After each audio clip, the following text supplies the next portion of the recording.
السلام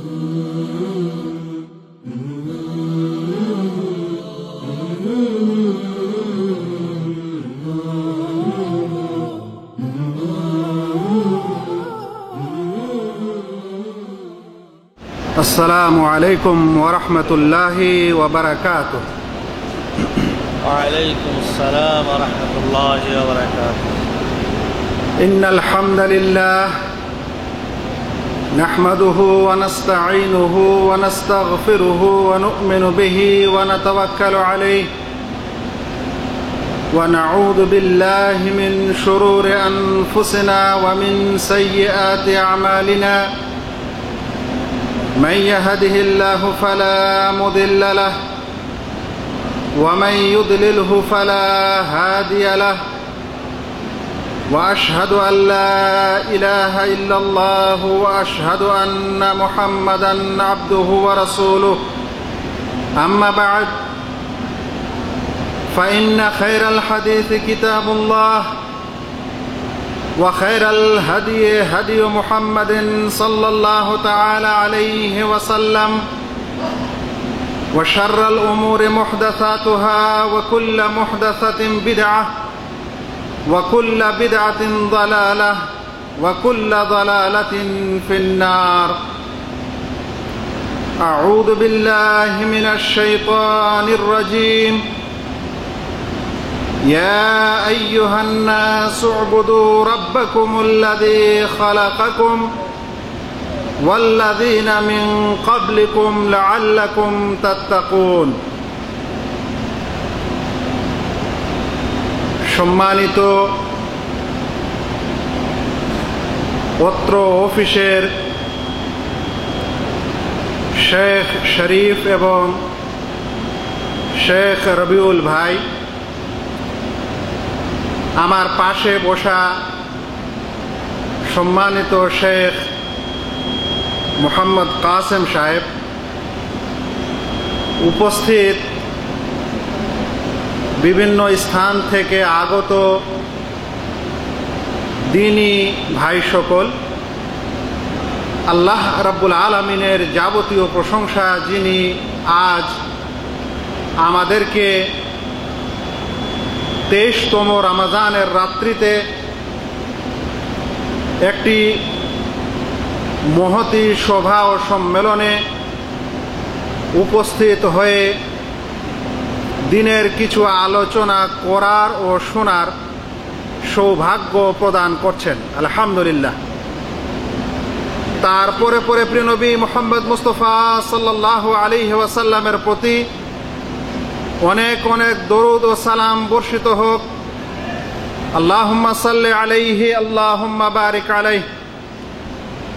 আপনারা যেমন অবগত রয়েছেন, আজকের এই আলোচনা সভা যেই বক্তৃতা বা যেই বক্তৃতার বিষয়ে আমাকে দেওয়া হয়েছে, সেই বিষয়টির আরবি হচ্ছে কাওয়াইদু বাবিল ইতিকাদ। ইতিকাদ বিষয়ে, আকীদা বিষয়ক মূলনীতি। আকীদার চ্যাপ্টারে, আকীদার অধ্যায়ে কিছু মূলনীতির আলোচনা করার সুযোগ আপনাদের সামনে হচ্ছে। আলহামদুলিল্লাহ। আমরা যখন এই কথাটি শুনছি যে আকীদা বিষয়ক মূলনীতি, তখন আমাদেরকে দুইটি শব্দের অর্থ জানা প্রয়োজন। এক নম্বর হলো মূলনীতি, যার আরবি হচ্ছে কায়দা। সেই কায়দা শব্দটির অর্থ কি, আর ইতিকাদ বা আকীদা বিষয়টির অর্থ কি। আমরা যখন কাওয়ায়েদ বা বাবিল ইতিকাদ, ইতিকাদের অনুচ্ছেদের মূলনীতি জানতে চাচ্ছি, তখন কায়দা শব্দটির অর্থ আমাদের প্রথমে জেনে নেওয়া উচিত। ভাইয়েরা, আপনারা হয়তো কায়দা বগদাদির নাম শুনে হবে। গ্রামে গঞ্জে কায়দা বগদাদি আমরা অনেক সময় পড়ি। এই বইটির নাম কায়দা কেন রাখা হয়েছে, এই কায়দা শব্দটির অর্থ বুঝলে হয়তো আপনারা কিছুটা অনুমান করতে পারেন। কায়দা কিন্তু বর্তমান যুগের আল কায়দা গ্রুপকে মনে করবেন না। কায়দা কিন্তু বাংলা অর্থে কায়দা মনে করবেন না। বাংলা অর্থে কায়দা বলা হয় কায়দা করে মার দিয়েছি, মানে কৌশল করে মার দিয়েছি। সেই কায়দা কিন্তু এই কায়দার অর্থ না। আরবি কায়দা শব্দটির অর্থ হচ্ছে মূল, সব বিষয়ের মূল এবং ভিত্তিকে আরবিতে কায়দা বলা হয়। যে কোনো বিষয়ের মূলকে, ভিত্তিকে আরবিতে কায়দা বলা হয়। এর বহু বচন হচ্ছে কাওয়ায়েদ। কোন জিনিসের ভিত্তিকে কায়দা বলা হয়, এই অর্থে আল্লাহ রাব্বুল আলামিনের এই আয়াতটি শুনতে পারেন। আল্লাহ রাব্বুল আলামিন বলছেন, ওয়াইদ ইয়ারফাউ ইব্রাহিমুল কাওয়াইদা মিনাল বাইত। স্মরণ করো সেই সময়কে যখন ইব্রাহিম আলাইহিস সালাম কাবা গৃহের ভিত্তি স্থাপন করছিলেন বা ভিত্তি তুলছিলেন। তো কায়দা, যার বহু বচন হচ্ছে কাওয়ায়েদ, এর আসল অর্থ হচ্ছে মূল বা মূল নীতি বা ভিত্তি। আর পারিভাষিক অর্থে কায়দা বলা হয় কাদিয়াতুন কুল্লিয়াহ মুনতাবিকা আলা জামিয়ে জুজইয়াতিহা। একটি ব্যাপক বিষয় যা তার সমস্ত গৌণ বিষয়ে প্রযোজ্য।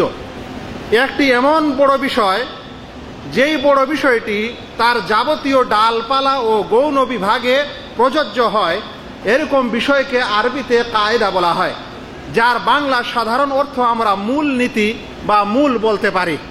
এইটি হচ্ছে কায়দা। একটি উদাহরণ দেওয়া যায়।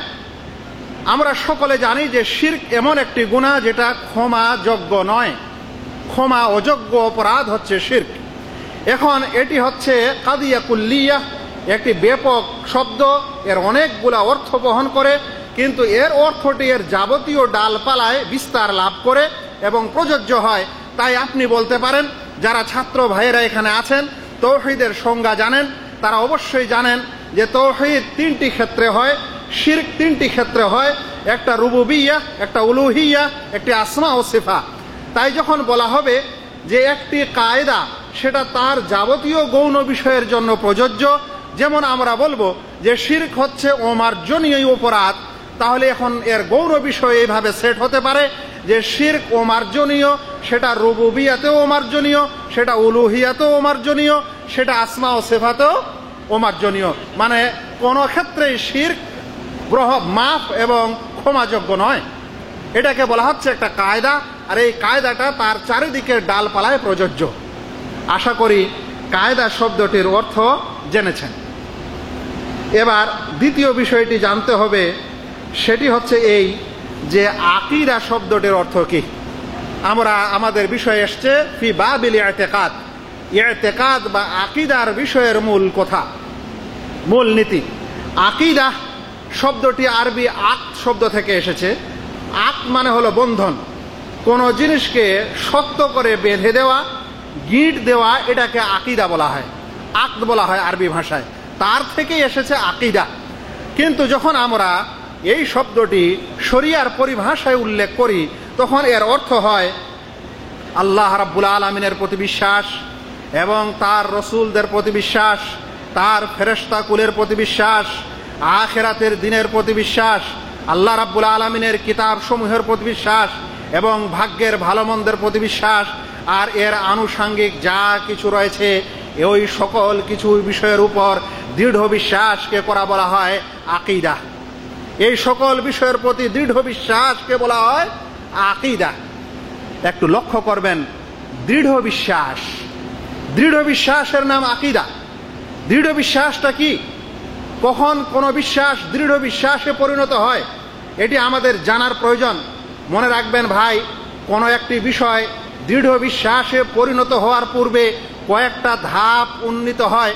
প্রথম কোন সংবাদের সময় একজন মানুষের অন্তরে যখন এটার প্রভাব, এটা যখন তার অন্তরে প্রকাশ পায় যে যেই খবরটি আমাকে দেওয়া হলো, যে সংবাদটি আমাকে দেওয়া হলো, কে জানে এটা সত্য কি মিথ্যা।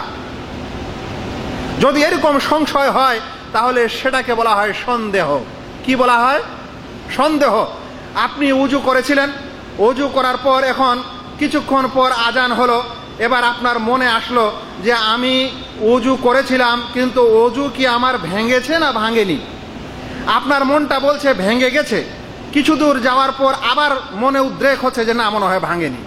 যদি আপনার মন বলে 50 যে ভেঙেছে আর 50 যে ভাঙেনি, তাহলে এরকম বিষয়টাকে বলা হয় সন্দেহ। কি বলা হয়? সন্দেহ। আরবিতে একে বলা হয় শাক। যখন এই সন্দেহ থেকে একটি ধাপ উন্নীত হয় তখন সেটাকে আরবিতে বলা হয় গালাবাতুজ জান বা জান্নে গালিব। এটা বাংলা বলতে পারেন অধিক অনুমান। যেমন আপনি নামাজ আদায় করছেন, করার সময় আপনার সন্দেহ হলো যে আমি 2 রাকাত পড়লাম না 3 রাকাত। আপনি 2 রাকাত পড়লেন কি 3 রাকাত, সন্দেহ হলো। হওয়ার পর আপনার মনটা একদিকে বেশি হলো, এখন এটাকে বলা হয় অধিক অনুমান।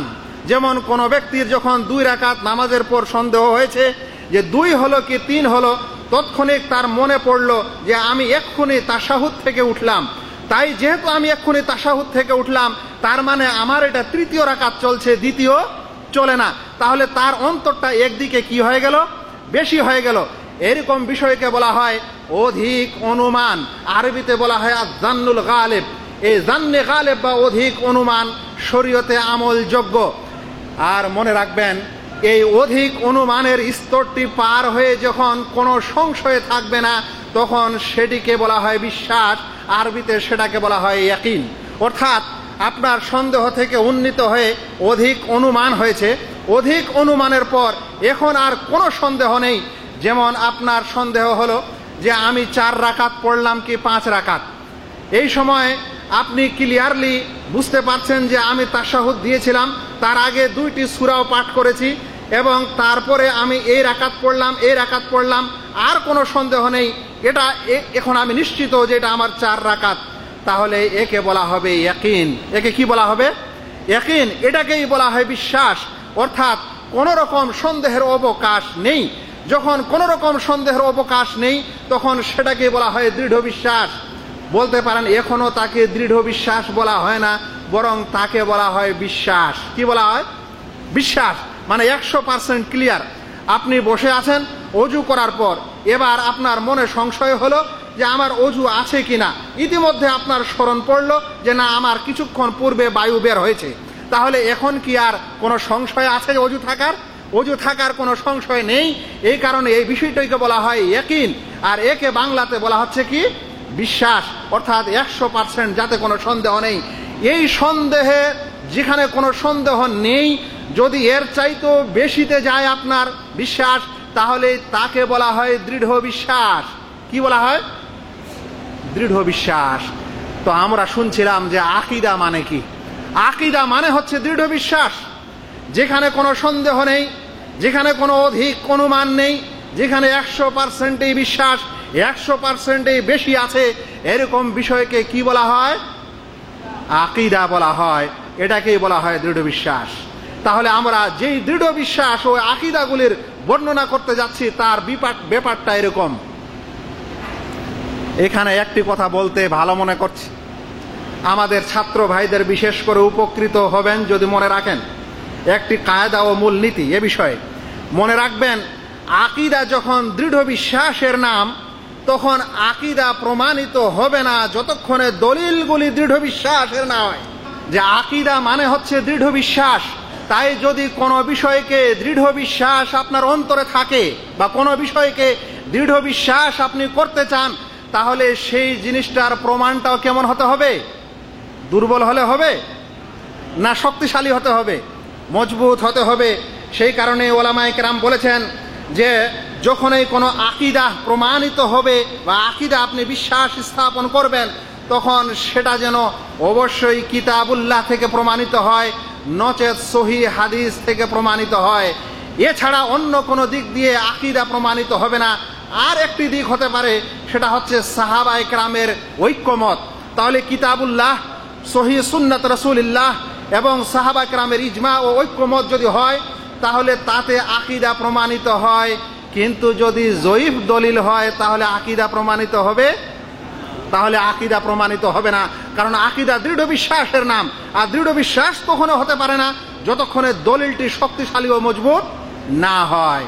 সেই কারণে অনেক ভাই ঘুরপেচ খায় অনেক বিষয়ে, আমাদেরকে জিজ্ঞাসা করে, শেখ আমাদেরকে হাদিস দেওয়া হলো যে আদম আলাইহিস সালাম যখন জান্নাতে যেই ফল খেতে নিষেধ করা হয়েছিল তা খেয়ে নিয়েছিলেন, নেওয়ার পর আল্লাহর অবাধ্য যখন হওয়ার পর তাকে যে তওবা করতে হয়েছিল, তো তখন নাকি তিনি আরশের গায়ে লেখা দেখেছিলেন লা ইলাহা ইল্লাল্লাহ মুহাম্মাদুর রাসূলুল্লাহ। তাই তিনি বুঝতে পারলেন যে এই আরশের গায়ে যেই লোকের নাম লেখা আছে এর চাইতে মর্যাদাবান আর কেউ আল্লাহর কাছে হতে পারে না। সেই কারণে আদম আলাইহিস সালাম নাকি সেই মুহাম্মদ সাল্লাল্লাহু আলাইহি সাল্লামের নামের ওসিলা দিয়ে আল্লাহর কাছে দোয়া করেছিল, তাই তার দোয়া কবুল হয়েছিল। এটি আকীদার বিষয় না আমলের বিষয়? আরশের গায়ের নিচে মুহাম্মদ লেখা ছিল, এটা আকীদার বিষয় না আকীদার বিষয় নয়? যদি আকীদা দৃঢ় বিশ্বাসের নাম হয় তাহলে এরকম জয়ীফ দলিল দিয়ে এই কথা মানা যাবে? কখনোই মানা যাবে না। তাই আকীদার বিষয়ে যে কোনো ব্যক্তি যদি আপনাদেরকে আকীদার বিষয়ে কোনো কথা বলে আর সেই দলিলটা যদি জয়ীফ হয়, তাহলে প্রথমেই বানচাল করবেন যে জয়ীফ দলিলের মাধ্যমে কোনোদিন আকীদা প্রমাণিত হয় না। এবার আর একটি কথা মনে রাখতে হবে যে এই আকীদা যেমন জয়ীফ দলিল দিয়ে প্রমাণিত হয় না, তেমন কিয়াস দিয়েও প্রমাণিত হয় না। কি দিয়ে প্রমাণিত হয় না ভাই? কিয়াস। কিয়াস কথাটার মানেই হলো অনুমান। আর আপনারা এখন একটু আগেই শুনলেন যে বিশ্বাস বা দৃঢ় বিশ্বাসের নিম্ন স্তর হচ্ছে অনুমান ও অধিক অনুমান। তাহলে অধিক অনুমান দিয়ে দৃঢ় বিশ্বাস কিভাবে প্রমাণিত হতে পারে? অধিক অনুমান বা অনুমান দিয়ে কখনোই কিয়াস প্রমাণিত, কখনোই আকীদা প্রমাণিত হতে পারে না। কারণ আকীদা যেমন স্ট্রং ও মজবুত, তেমন তার দলিলটিও লাগবে মজবুত। আর কোন কিয়াস হচ্ছে একটি অনুমান, আর অনুমানটা যেহেতু দৃঢ় বিশ্বাস নয়, সেই কারণে তার দ্বারাই কোনো আকীদা প্রমাণিত হতে পারে না। আরও মনে রাখবেন, ইজতিহাদ আকীদায় হয় না। ওলামা একরামের একটি বিষয় রয়েছে যেটাকে বলা হয় ইজতিহাদ। হয় দলিলগুলি অস্পষ্ট কিংবা স্পষ্ট দলিল নাই, একেবারে নেই। দলিলের আলোকে অনুমান করা, দলিলের আলোকে গবেষণা করাকে বলা হয় ইজতিহাদ। মনে রাখবেন, ওই ইজতিহাদ আকীদার চ্যাপ্টারে চলে না। কারণ আকীদা ইজতিহাদের বিষয় নয়, আকীদা স্পষ্ট প্রমাণের বিষয়, স্পষ্ট দলিলের বিষয়, এবং অবশ্যই শক্ত দলিলের বিষয়। কোনো দুর্বল দলিল কিংবা কিয়াস কিংবা ইজতিহাদের মাধ্যমে আকীদা প্রমাণিত হয় না। আমরা আজকে আমাদের সেই মূল্যবান আকীদার কিছু মূলনীতি শুনতে যাচ্ছি ইনশাআল্লাহ। তার আগে সাথে আরেকটি বিষয়ে, মূলনীতি বলার পূর্বে আরেকটি ছোট্ট বিষয় বলে দিই। বিষয়টি হলো এই যে ভাই, ইসলাম ধর্ম যাবতীয় বিধানগুলিকে যদি বিভক্ত করেন তাহলে দুই শ্রেণীতে বিভক্ত করতে পারেন। একটা হলো আমলের বিষয় আর একটা হলো আকীদার বিষয়। একটা হলো প্র্যাকটিক্যালি করার বিষয় আর একটা হলো অন্তরে বিশ্বাস করার বিষয়। মনে রাখবেন, একজন মানুষের যদি আকীদা ও বিশ্বাস নষ্ট হয় তাহলে তার আমল কোনোদিন ফয়দা দিবে না, লাভ দিতে পারে না। আমি আপনাদেরকে একটি উদাহরণ দিই। যদি কোনো ভাই আকীদার মূল বিষয়গুলি সবই বিশ্বাস করে, অর্থাৎ আল্লাহকে বিশ্বাস করে, তার রসুলদেরকে বিশ্বাস করে, ফেরেশতাগণকে বিশ্বাস করে, এবং ভাগ্যের ভালো মন্দকে বিশ্বাস করে, আখিরাতের প্রতি বিশ্বাস করে, এবং কিতাব যেগুলো আল্লাহর পক্ষ থেকে অবতীর্ণ হয়েছে সেগুলোর প্রতি বিশ্বাস করে, কিন্তু সে বলে যে আমি সকল নবীকে বিশ্বাস করি বটে, কিন্তু শেষ নবী শুধু মুহাম্মদ নয় আরও কেউ আসতে পারে, তাহলে সে আর মুসলিম থাকে? তাহলে কি বোঝা যাচ্ছে? আকীদার বিষয়ে একটা সামান্য বিচ্যুতিও সেই মানুষকে ইসলাম থেকে কি করে দেয়? বের করে দেয়। যাবতীয় বিষয়কে সে বিশ্বাস করেছে, সকল নবীকে বিশ্বাস করেছে, প্রিয় নবী মুহাম্মদ মুস্তাফা সাল্লাল্লাহু আলাইহি সাল্লামকে বিশ্বাস করেছে, কিন্তু বলছে যে তিনি শেষ নবী নন, আরো নবী আসতে পারে। এতটুকু ফল্টের কারণে সে মানুষ কি হতে পারে না? মুসলিম থাকতে পারে না।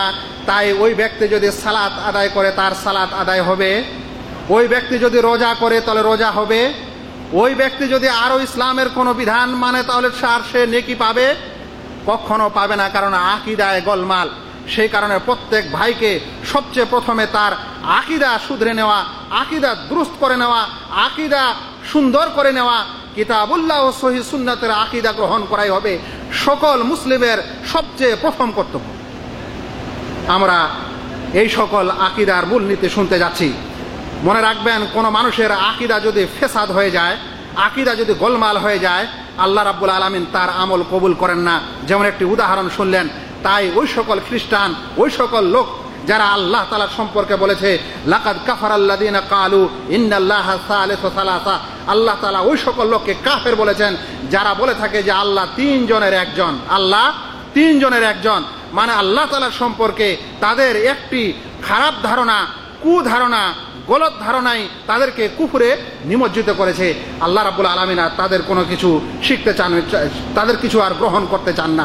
মনে রাখবেন, এই আকীদা, সহি আকীদা খোঁজ করাও, অন্বেষণ করাও আমাদের সকলের বড় দায়িত্ব। বিশেষ করে সেই যুগে, যেই যুগে মানুষের আকীদা অনেক নষ্ট হয়েছে।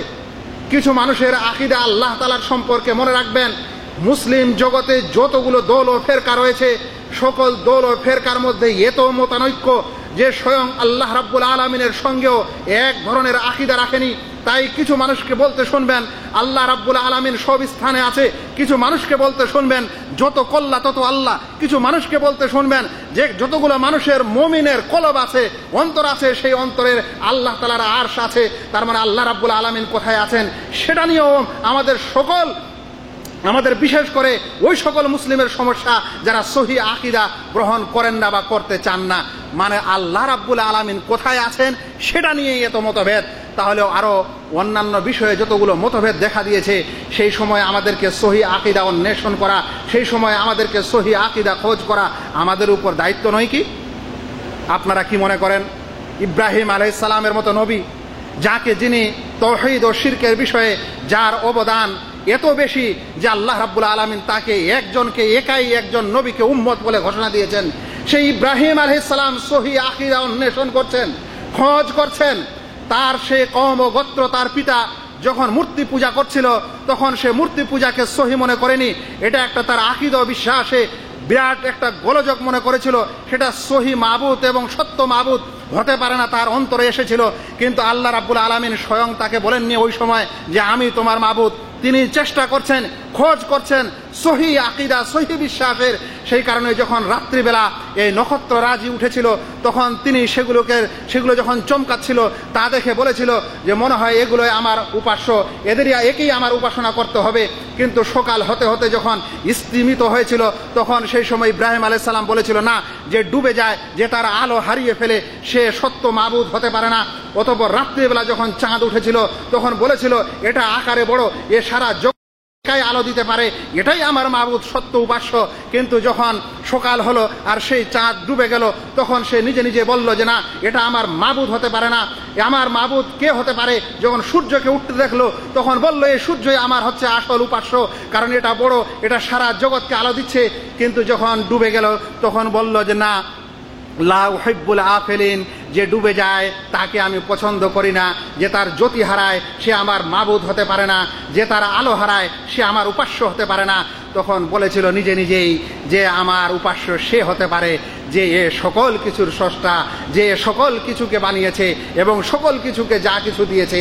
তাহলে একজন নবী ইব্রাহিম আলাইহিস সালাম তিনি যদি সহি আকীদা অন্বেষণ করার জন্য এতখানি চেষ্টা করতে পারেন, প্রচেষ্টা করতে পারেন, তাকে করতে হতে পারে, তার উপর জরুরি হতে পারে, তাহলে আমরা সমাজে বসে থাকছি আর ভাবছি আমার সকল আকীদা সহি, আমি যাই করছি সেটা ভাবছি আমি সব ঠিক আছি, আমাকে যেন কেউ আঘাত না দেয়, আমাকে যেন কেউ সহি আকীদা শোনাতে না আসে, আমি সব সহি আকীদা বুঝি।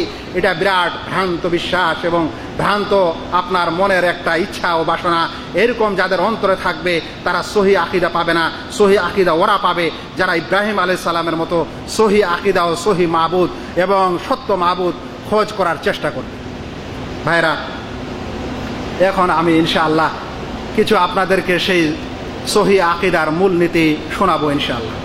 প্রথমে আপনাদেরকে আকীদা বিষয়ক কিছু মৌলিক মূলনীতি শোনাবো ইনশাআল্লাহ। তারপরে সময় থাকলে রুবুবিয়াতের ক্ষেত্রে কিছু মূলনীতি শোনাবো, তারপরে উলুহিয়াতের ক্ষেত্রে কিছু মূলনীতি শোনাবো, তারপর আসমা ও সিফাতের ক্ষেত্রে কিছু মূলনীতি শোনাবো। মনে রাখবেন, আকীদার বিষয়ে মূলনীতি জানলে আপনার কি লাভ হতে পারে? আপনার একটা বড় লাভ হতে পারে।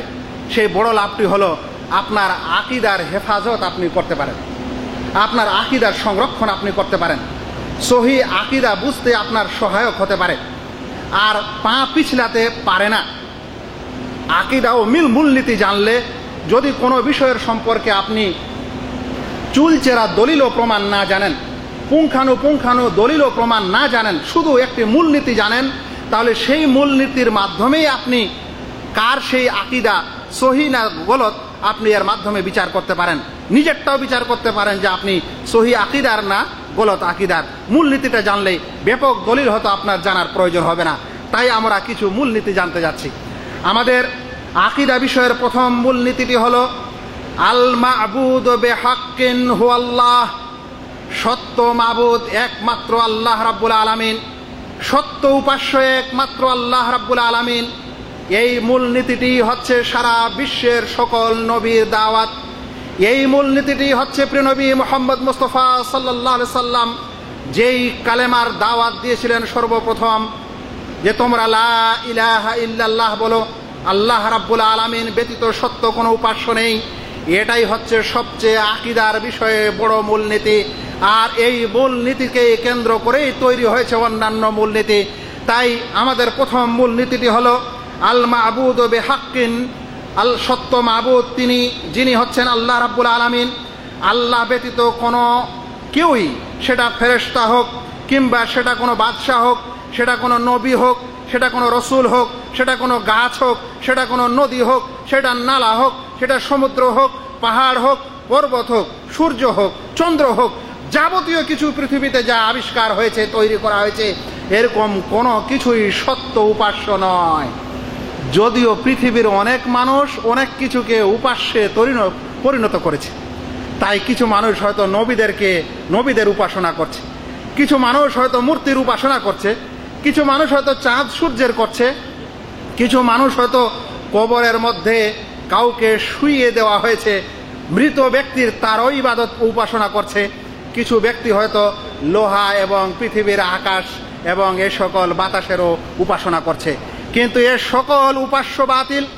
একমাত্র সহি ও সত্য উপাস্য হচ্ছে আল্লাহ রাব্বুল আলামিন। তিনি বলছেন যালিকা বিআন্নাল্লাহা হুয়াল হক ওয়া আন্না মা ইয়াদউনা মিন দুনিহি আল বাতিল। এটা এজন্যই যে আল্লাহ রাব্বুল আলামিনই হচ্ছেন সত্য উপাস্য, আর তিনি ব্যতীত যাদের আহ্বান করা হয় তারা বাতিল ও ভ্রষ্ট। সূরা লোকমান 30 নম্বর আয়াত। এটাই সেই মূল উপাস্য, যার যে মূল দাওয়াত ও মূল নীতি, যার দিকে আল্লাহ রাব্বুল আলামিন আহ্বান করেন। তিনি বলছেন ইন্নানি আনাল্লাহ, অবশ্যই আমি হচ্ছি আল্লাহ, লা ইলাহা ইল্লা আনা, আমি ব্যতীত কোনো সত্য উপাস্য নেই, ফা'বুদনি, তাই তোমরা আমারই উপাসনা করো। তাই তিনি হচ্ছেন সত্য মাবুদ, তিনি হচ্ছেন সত্য উপাস্য, আর তিনি হচ্ছেন মহান রাব্বুল আলামিন। আমরা খুবই সংক্ষিপ্ত আকারে প্রথম মূলনীতি এখানে রাখলাম। আমাদের দ্বিতীয় মূলনীতি হচ্ছে লাম ইয়াখলুকিল্লাহুল খালকা সুদান। এর বাংলা অর্থ হচ্ছে সৃষ্টি জগৎ ও কারণে সৃষ্টি হয়নি। সৃষ্টি জগৎ ও কারণে সৃষ্টি করা হয়নি, মানে বিনা উদ্দেশ্যে আল্লাহ রাব্বুল আলামিন এই সারা জগৎ সৃষ্টি করেছেন এরকম না। অবশ্যই এর পিছনে একটি উদ্দেশ্য আছে, মহৎ উদ্দেশ্য আছে। আল্লাহ রাব্বুল আলামিনের প্রত্যেক উদ্দেশ্যই মহৎ, আর জগৎ সৃষ্টির উদ্দেশ্যটা আরো বড় মহৎ। মনে রাখবেন আল্লাহ তাআলা বলছেন আফা হাসিবতুম আন্নামা খালাকনাকুম আবাসা, তোমরা কি মনে করো আমি তোমাদেরকে ও কারণে সৃষ্টি করেছি। আল্লাহ রাব্বুল আলামিন আরো বলেন আয়াহসাবুল ইনসানু আন ইউতরাকা সুদা, মানুষ কি মনে করে যে আমি তাদেরকে এমনি এমনি ছেড়ে দিব। অর্থাৎ আল্লাহ রাব্বুল আলামিন বিরাট মহৎ উদ্দেশ্যে এই জগৎকে সৃষ্টি করেছেন। মনে রাখবেন সৃষ্টি জগৎ দুই ভাগে বিভক্ত। সৃষ্টি জগৎ কয় ভাগে বিভক্ত? দুই ভাগে বিভক্ত। এক প্রকার সৃষ্টি শুধুমাত্র ইবাদতের উদ্দেশ্যে সৃষ্টি, আর এক প্রকার সৃষ্টি যারা ইবাদত গুজার, ইবাদতকারী তাদের জন্য সৃষ্টি। এই দুটি সৃষ্টি, এর অতিরিক্ত আর কোনো সৃষ্টি নেই। আবারও বলি, সৃষ্টি জগৎ দুই কারণে সৃষ্টি। এক নম্বর কারণ হচ্ছে সৃষ্টি জগতের কিছু আল্লাহ তাআলার ইবাদত করবে এই উদ্দেশ্যে সৃষ্টি, মানে এরা ইবাদতকারী। আর এক প্রকার সৃষ্টি হচ্ছে ওই ইবাদতকারীদের জন্য সৃষ্টি, যারা ইবাদত করবে আল্লাহ রাব্বুল আলামিন তাদের জন্য ওদেরকে সৃষ্টি করা হয়েছে। আল্লাহ রাব্বুল আলামিন ফেরেশতা জগৎকে সৃষ্টি করেছেন ইবাদতের উদ্দেশ্যে এবং বিশেষ কিছু গুরুত্ব দিয়ে, বিশেষ কিছু দায়িত্ব দিয়ে। তারা বলেছিল যখন আদম আলাইহিস সালামকে সৃষ্টি করার আল্লাহ রাব্বুল আলামিন ইচ্ছা পোষণ করেছিলেন, তারা বলেছিল নাহনু নুসাব্বিহু বিহামদিকা ওয়া নুকদ্দিসু লাক, হে আল্লাহ আমরা তো তোমার পবিত্রতা ঘোষণা করি, তোমার পাক পবিত্রতা বর্ণনা করি। তারা আল্লাহ রাব্বুল আলামিনের পাক পবিত্রতা গুণগান এবং ইবাদত করার জন্য সৃষ্টি হয়েছে। এছাড়া আল্লাহ রাব্বুল আলামিন জিন ও ইনসানকে ইবাদতের জন্য সৃষ্টি করেছেন। তাই আল্লাহ তাআলা কোরআনে ঘোষণা দিচ্ছেন ওয়ামা খালাকতুল জিন্না ওয়াল ইনসা ইল্লা লিয়াবুদুন, আমি জিন ও ইনসানকে একমাত্র আমার ইবাদতের উদ্দেশ্যেই সৃষ্টি করেছি। তাহলে সৃষ্টি জগতের মধ্যে ফেরেশতাকুল, মানব এবং জিন জাতি আল্লাহ রাব্বুল আলামিনের জন্য, আল্লাহ রাব্বুল আলামিনের ইবাদতের উদ্দেশ্যে সৃষ্টি হয়েছে। এছাড়া সৃষ্টি জগতে যা কিছু দেখছেন এগুলো সব এদের জন্যই সৃষ্টি হয়েছে। আল্লাহ রাব্বুল আলামিন কোরআনে বলছেন হুয়াল্লাযী খালাকা লাকুম মা ফিল আরদি জামিআ, তিনিই মহান আল্লাহ যিনি তোমাদের জন্য সব কিছুকে সৃষ্টি করেছেন। তাহলে এক প্রকার সৃষ্টি হচ্ছে আল্লাহর ইবাদতকারী, আর অন্য প্রকার সৃষ্টি হচ্ছে এই যারা ইবাদতকারী তাদের উপকারের জন্য সৃষ্টি। মনে রাখবেন যেদিন এই উদ্দেশ্য থাকবে না, অর্থাৎ সৃষ্টি জগতের মধ্যে ইবাদতকারী থাকবে না, সেই দিন এই সৃষ্টির আর কোনো মানে হবে না। সেই কারণে সেই দিন এই পৃথিবী ধ্বংস হবে। হাদিসে এসেছে আল্লাহ রাসূল সাল্লাল্লাহু আলাইহি সাল্লাম বলেছেন যে ওই সময়ে কিয়ামত হবে। আল্লাহ রাসূল বলছেন তাকুমুস সাআহ, এদা যখন এই উদ্দেশ্যটি বিনষ্ট হবে তখন এই কিয়ামত আসবে। আল্লাহ রাসূল সাল্লাল্লাহু আলাইহি সাল্লাম বলেন লা তাকুমুস সাআহ হাত্তা ইউকালা ফিল আরদি আল্লাহ আল্লাহ, কিয়ামত ততক্ষণে হবে না যতক্ষণে পৃথিবীতে আল্লাহ আল্লাহ বলার লোক থাকবে না। অর্থাৎ আল্লাহ আল্লাহ বলার অন্য এক হাদিসে এসেছে যতক্ষণে লা ইলাহা ইল্লাল্লাহ বলার ব্যক্তি থাকবে অতক্ষণে কিয়ামত হবে না, অতক্ষণে আল্লাহ রাব্বুল আলামিন এই পৃথিবীকে ধ্বংস করবেন না। হাদিসটিকে আহমদ, তিরমিজি এবং শেখ আলবানী সহিহ বলেছেন, আহমদ এবং তিরমিজি বর্ণনা করেছেন। বোঝা যাচ্ছে যে ওই সময় পৃথিবী ধ্বংস হবে যখন এই পৃথিবী সৃষ্টি করার উদ্দেশ্য শেষ হয়ে যাবে, অর্থাৎ যাদেরকে ইবাদতের উদ্দেশ্যে তৈরি করা হয়েছে তারা আর ইবাদত করবে না, তখন পৃথিবী রাখার আর কোনো মানে হবে না। ওই সময় কিন্তু কিয়ামত চলে আসবে। আপনারা সকলেই জানেন কিয়ামত ওই সময় হবে যে সময় পৃথিবীর মানুষের মধ্যে সবচেয়ে বেশি গুনাহ খাতা এবং সবচেয়ে বেশি শিরকও আল্লাহ বলার থাকবে না, তখনই কিয়ামত হবে। এই হাদিসটি প্রমাণ করে যে লা তাকুমুস সাআহ, কিয়ামত ততক্ষণে হবে না যতক্ষণে পৃথিবীতে আল্লাহ আল্লাহ বলার লোক থাকবে, আল্লাহ আল্লাহ বলা হবে। যখনই বলা হবে না, শেষ হয়ে যাবে, ইবাদতকারী শেষ হয়ে যাবে, তখন আর এই পৃথিবী থাকবে না। পৃথিবী কি হয়ে যাবে? ধ্বংস হয়ে যাবে। আমাদের এই মূলনীতি থেকে একটি মাসআলা বুঝার প্রয়োজন আছে। আপনারা আমাদের সমাজের অনেক এরকম মানুষকে বলতে শুনেন যারা বলে থাকে যে মুহাম্মদ সাল্লাল্লাহু আলাইহি সাল্লাম না হলে পৃথিবী তৈরি হতো না। কি বলে? তিনি না হলে কি হতো না? পৃথিবী তৈরি হতো না। তার জন্যই সারা বিশ্বকে তৈরি করা হয়েছে, আমাদেরকেও তৈরি করা হয়েছে। আমাকে বলেন এই কায়দা বা এই মূলনীতির ভিত্তিতে তাদের এই মূলনীতি ঠিক না। কারণ যদি মুহাম্মদ সাল্লাল্লাহু আলাইহি সাল্লামের জন্যই এই পৃথিবী তৈরি করা হতো, আবিষ্কার করা হতো, তাহলে যেদিন মুহাম্মদ সাল্লাল্লাহু আলাইহি সাল্লাম মারা গেছেন ওই দিন আর এই পৃথিবী বেঁচে রাখার কোনো আর প্রয়োজন হতো না, আর পৃথিবীকে টিকিয়ে রাখার কোনো প্রয়োজন হতো না। আমি একটি আরো উদাহরণ দিই। আপনার বাড়িতে যদি মেহমান আসে, মেহমানের জন্য যদি আপনি আপ্যায়ন করেন, তাহলে কি আপনি 10 বছর আগে থেকে আপ্যায়ন করবেন না মেহমান আসবে তখন? তাহলে পৃথিবী তৈরি করার শত শত হাজার হাজার বরং লাখো বছর হয়ে গেছে, তারপরে প্রিয় নবী মুহাম্মদ মুস্তাফা সাল্লাল্লাহু আলাইহি সাল্লাম আসলেন, শেষ নবী হিসাবে বেঁচে থাকলেন মাত্র 63 বছর। এতদিন আগেই আল্লাহ রাব্বুল আলামিন পৃথিবী তৈরি করে রাখলেন, আর তিনি মাত্র 63 বছরের জীবনে এই পৃথিবী দেখলেন। তারপরেও যদি কোনো মানুষ বলে যে না আগে থেকেই আপ্যায়ন হয়েছে, তাহলে বলবো যেদিন রাসূল করিম সাল্লাল্লাহু আলাইহি সাল্লাম মারা গেছেন তারপর থেকে নিয়ে 1400 বছর হয়ে গেল। আপনারা যদি কোনো মেহমানের জন্য আপ্যায়ন করেন, তাহলে মেহমান চলে যাওয়ার পরেও কি গোস্তের খোরাটা ওখানে রেখে দেন? গোস্তের বাটিটা কি ওখানে রেখে দেন যে মেহমান গেছে ওর আপ্যায়নে যা কিছু করেছি তা থাক? এরকম তো হয় না।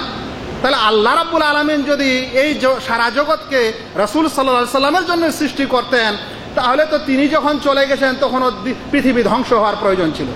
এ কথা ভুল। আল্লাহ রাব্বুল আলামিন এই পৃথিবীকে ও কারণে সৃষ্টি করেননি। আর যেই কারণটি হচ্ছে তার মধ্যে 1 নম্বর বড় কারণ হচ্ছে যে এখানে মানুষ, মানব জাতি, এখানে জিন, এরা সকলে আল্লাহ রাব্বুল আলামিনের ইবাদত করবে। যেদিন ইবাদত করা বন্ধ হবে, ইবাদত করার লোক থাকবে না, পৃথিবী আবিষ্কারের উদ্দেশ্য শেষ হয়ে যাবে, আল্লাহ রাব্বুল আলামিন তখনই কিন্তু কিয়ামত দিবেন। আমরা এই তাওহীদ বিষয়ক মূলনীতির বা আকীদা বিষয়ক মূলনীতির দ্বিতীয় মূলনীতি শুনলাম। এবার আমাদের তৃতীয় মূলনীতি, সেটি হচ্ছে আত-তাওহীদু আ'যামু মা'মুরিন বিহ। তাওহীদ সবচেয়ে বড় আদেশ। তাওহীদ তাওহীদ করে আমরা চিৎকার করি, তাওহীদ তাওহীদ করে আমরা জনসাধারণকে বুঝাই। তাওহীদ ও সহিহ আকীদা বলে বলে আমাদের সৌদি আরবের দায়ীদের উপর একটা উপবাদই চলে এসেছে যে এরা তো আকীদা শিখায়, অন্য কিছু শিখায় না। ভাই, এই তাওহীদ ও আকীদার জন্যই সারা বিশ্ব তৈরি। একটু আগে শুনলেন, এই তাওহীদের জন্যই আল্লাহ রাব্বুল আলামিন আদম আলাইহিস সালাম থেকে নিয়ে প্রিয় নবী মুহাম্মদ মুস্তাফা সাল্লাল্লাহু আলাইহি সাল্লাম পর্যন্ত সকল নবীকে এই কারণেই প্রেরণ করলেন। এই তাওহীদই হচ্ছে ইসলামের সবচেয়ে প্রথম দাওয়াত। এই তাওহীদই হচ্ছে একজন মানুষের প্রতি সবচেয়ে প্রথম কর্তব্য। তাহলে তাওহীদ বলে চিল্লাবো না তো কি বলে চিল্লাবো? তাওহীদের দাওয়াত দিব না তো কি বিষয়ে দাওয়াত দিব? শুনেন প্রিয় নবী, মনে রাখবেন, কোরআন মজিদের সবচেয়ে প্রথম যেটি আদেশ এসেছে, কোরআন মজিদের সবচেয়ে প্রথম যেটি আদেশ এসেছে, একটি স্পষ্ট পূর্ণ আদেশ, সেটা সবচেয়ে প্রথমে তাওহীদেরই আদেশ এসেছে। আল্লাহ রাব্বুল আলামিন বলছেন সূরা বাকারা, ইয়া আইয়ুহান নাসু উবুদু রাব্বাকুমুল্লাযী খালাকাকুম, হে লোকেরা তোমরা উপাসনা করো, তোমরা ইবাদত করো তোমাদের সেই প্রভুর যিনি তোমাদেরকে সৃষ্টি করেছেন। এটা হচ্ছে কোরআন মজিদের সবচেয়ে প্রথম আদেশ, একটি স্পষ্ট পূর্ণ আদেশ। আর এই পূর্ণ আদেশে তাওহীদের আদেশ করা হয়েছে। মনে রাখবেন, এই তাওহীদই সেই আদেশ যেই আদেশকে নিয়ে রাসূলগণ পৃথিবীতে যুগে যুগে প্রেরিত হয়েছিলেন। তাই যখনই কোনো নবী তার গোত্রে এসেছেন, তার কওমে প্রেরিত হয়েছেন, তখন এই আহ্বানটি করেছেন, ইয়া কওমি ইবুদুল্লাহ মা লাকুম মিন ইলাহিন গায়রুহ, হে আমার গোত্র, হে আমার কওম, হে আমার জাতি, তোমরা একমাত্র আল্লাহর ইবাদত করো, তিনি ব্যতীত কোনো সত্য উপাস্য নেই। তাহলে যেই উদ্দেশ্যে পৃথিবী তৈরি, যেই উদ্দেশ্যে নবী ও রাসূলগণ প্রেরিত হয়েছেন, যেই উদ্দেশ্যটাই আল্লাহ রাব্বুল আলামিনের আসল উদ্দেশ্য জগৎ সৃষ্টি করার বিষয়ে, সেটারই দাওয়াত হবে না তো কোন জিনিসের দাওয়াত হবে ভাই? আজ ওই সকল ভাইকে, ওই সকল সংগঠনকে, ওই সকল ব্যক্তিকে চিন্তা করা দরকার যারা তাদের সংগঠনের মূল নীতিতে রেখেছেন যে আমরা প্রথমে মানুষকে ফজিলতের দাওয়াত দিব। নবীগণ কিসের দাওয়াত দিলেন? পৃথিবী কিসের কারণে তৈরি হলো? জিন ও ইনসান কিসের কারণে তৈরি হলো? কিসের কারণে সৃষ্টি করা হলো? ইসলামের প্রথম রুকন শাহাদাতু আল্লা ইলাহা ইল্লাল্লাহ কোন ফজিলতের দিকে ইশারা করে? যদি না করে তাহলে ওই সকল লোককে সতর্ক হওয়া দরকার যারা নিজের সংগঠন ও দাওয়াতের মূল নীতি ফজিলতের দার্স দেখেছেন। ওই সকল ভাইকে ভালো করে চিন্তা করা দরকার যারা বর্তমান যুগে নিজেকে ইসলামের পণ্ডিত মনে করেন, নিজেকে সভ্য মুসলিম বলে মনে করেন এবং মানুষকে দাওয়াত দেন যে সবচেয়ে প্রথমে একামতে দিন বা দিন কায়েম করা বা রাষ্ট্র কায়েম করা হচ্ছে আমাদের প্রথম কর্তব্য। বরং এটাই নয়, তারা এ কথা বলেছে যে সব ফরজের বড় ফরজ হচ্ছে ইসলামিক রাষ্ট্র কায়েম করা। বলেন তো কোরআনের কোন আয়াতে আল্লাহ রাব্বুল আলামিন এই ঘোষণা দিয়েছেন? আমরা তাওহীদের এই মোটা মোটা আয়াতগুলো কি বুঝি না? আমরা ইসলামের প্রথম মূল নীতি কি বুঝি না? আমাদেরকে ওই সকল লোককে সচেতন হওয়া দরকার যারা মনে করে যে একজন ভালো মুসলিম হওয়ার জন্য সর্বপ্রথম কোনো একজন পীরের হাতে বায়াত করা দরকার, কোনো একজন লোকের হাতে বায়াত করা দরকার, একজনকে আমির করে জীবনযাপন করা দরকার, বিশেষ করে পীরদের হাতে বায়াত করা। এটা কোন মূলনীতিতে বর্ণিত হলো? এটা কোরআনের কোন আয়াতে বর্ণিত হলো? এটা কালেমায়ে তাওহীদের কোন ব্যাখ্যা থেকে বোঝা গেল? আমাদের ওই সকল লোককেও বোঝা দরকার যারা বর্তমান যুগে ইসলাম বোঝানোর কারণে সবচেয়ে প্রথমে মাযহাবের দিকে দাওয়াত দিয়ে থাকে এবং বলে থাকে আমাদেরকে 4 মাযহাবের কোনো এক মাযহাব মানা জরুরি। আপনারা বলেন, নবীগণ যখন দাওয়াত দিতে আসলেন তখন কোন মাযহাবের দাওয়াত দিলেন? কোন মাযহাবের দিকে ইঙ্গিত করলেন? কোন বিশেষ বিধানের দিকে ইঙ্গিত করলেন? যদি না করে তাহলে এরকম সকল লোককে তাদের এই মূল নীতি পাল্টানো ও পরিবর্তন করার বিশেষ প্রয়োজন হয়েছে, নচেত আমাদের মুসলিম সমাজ বিভ্রান্ত হচ্ছে।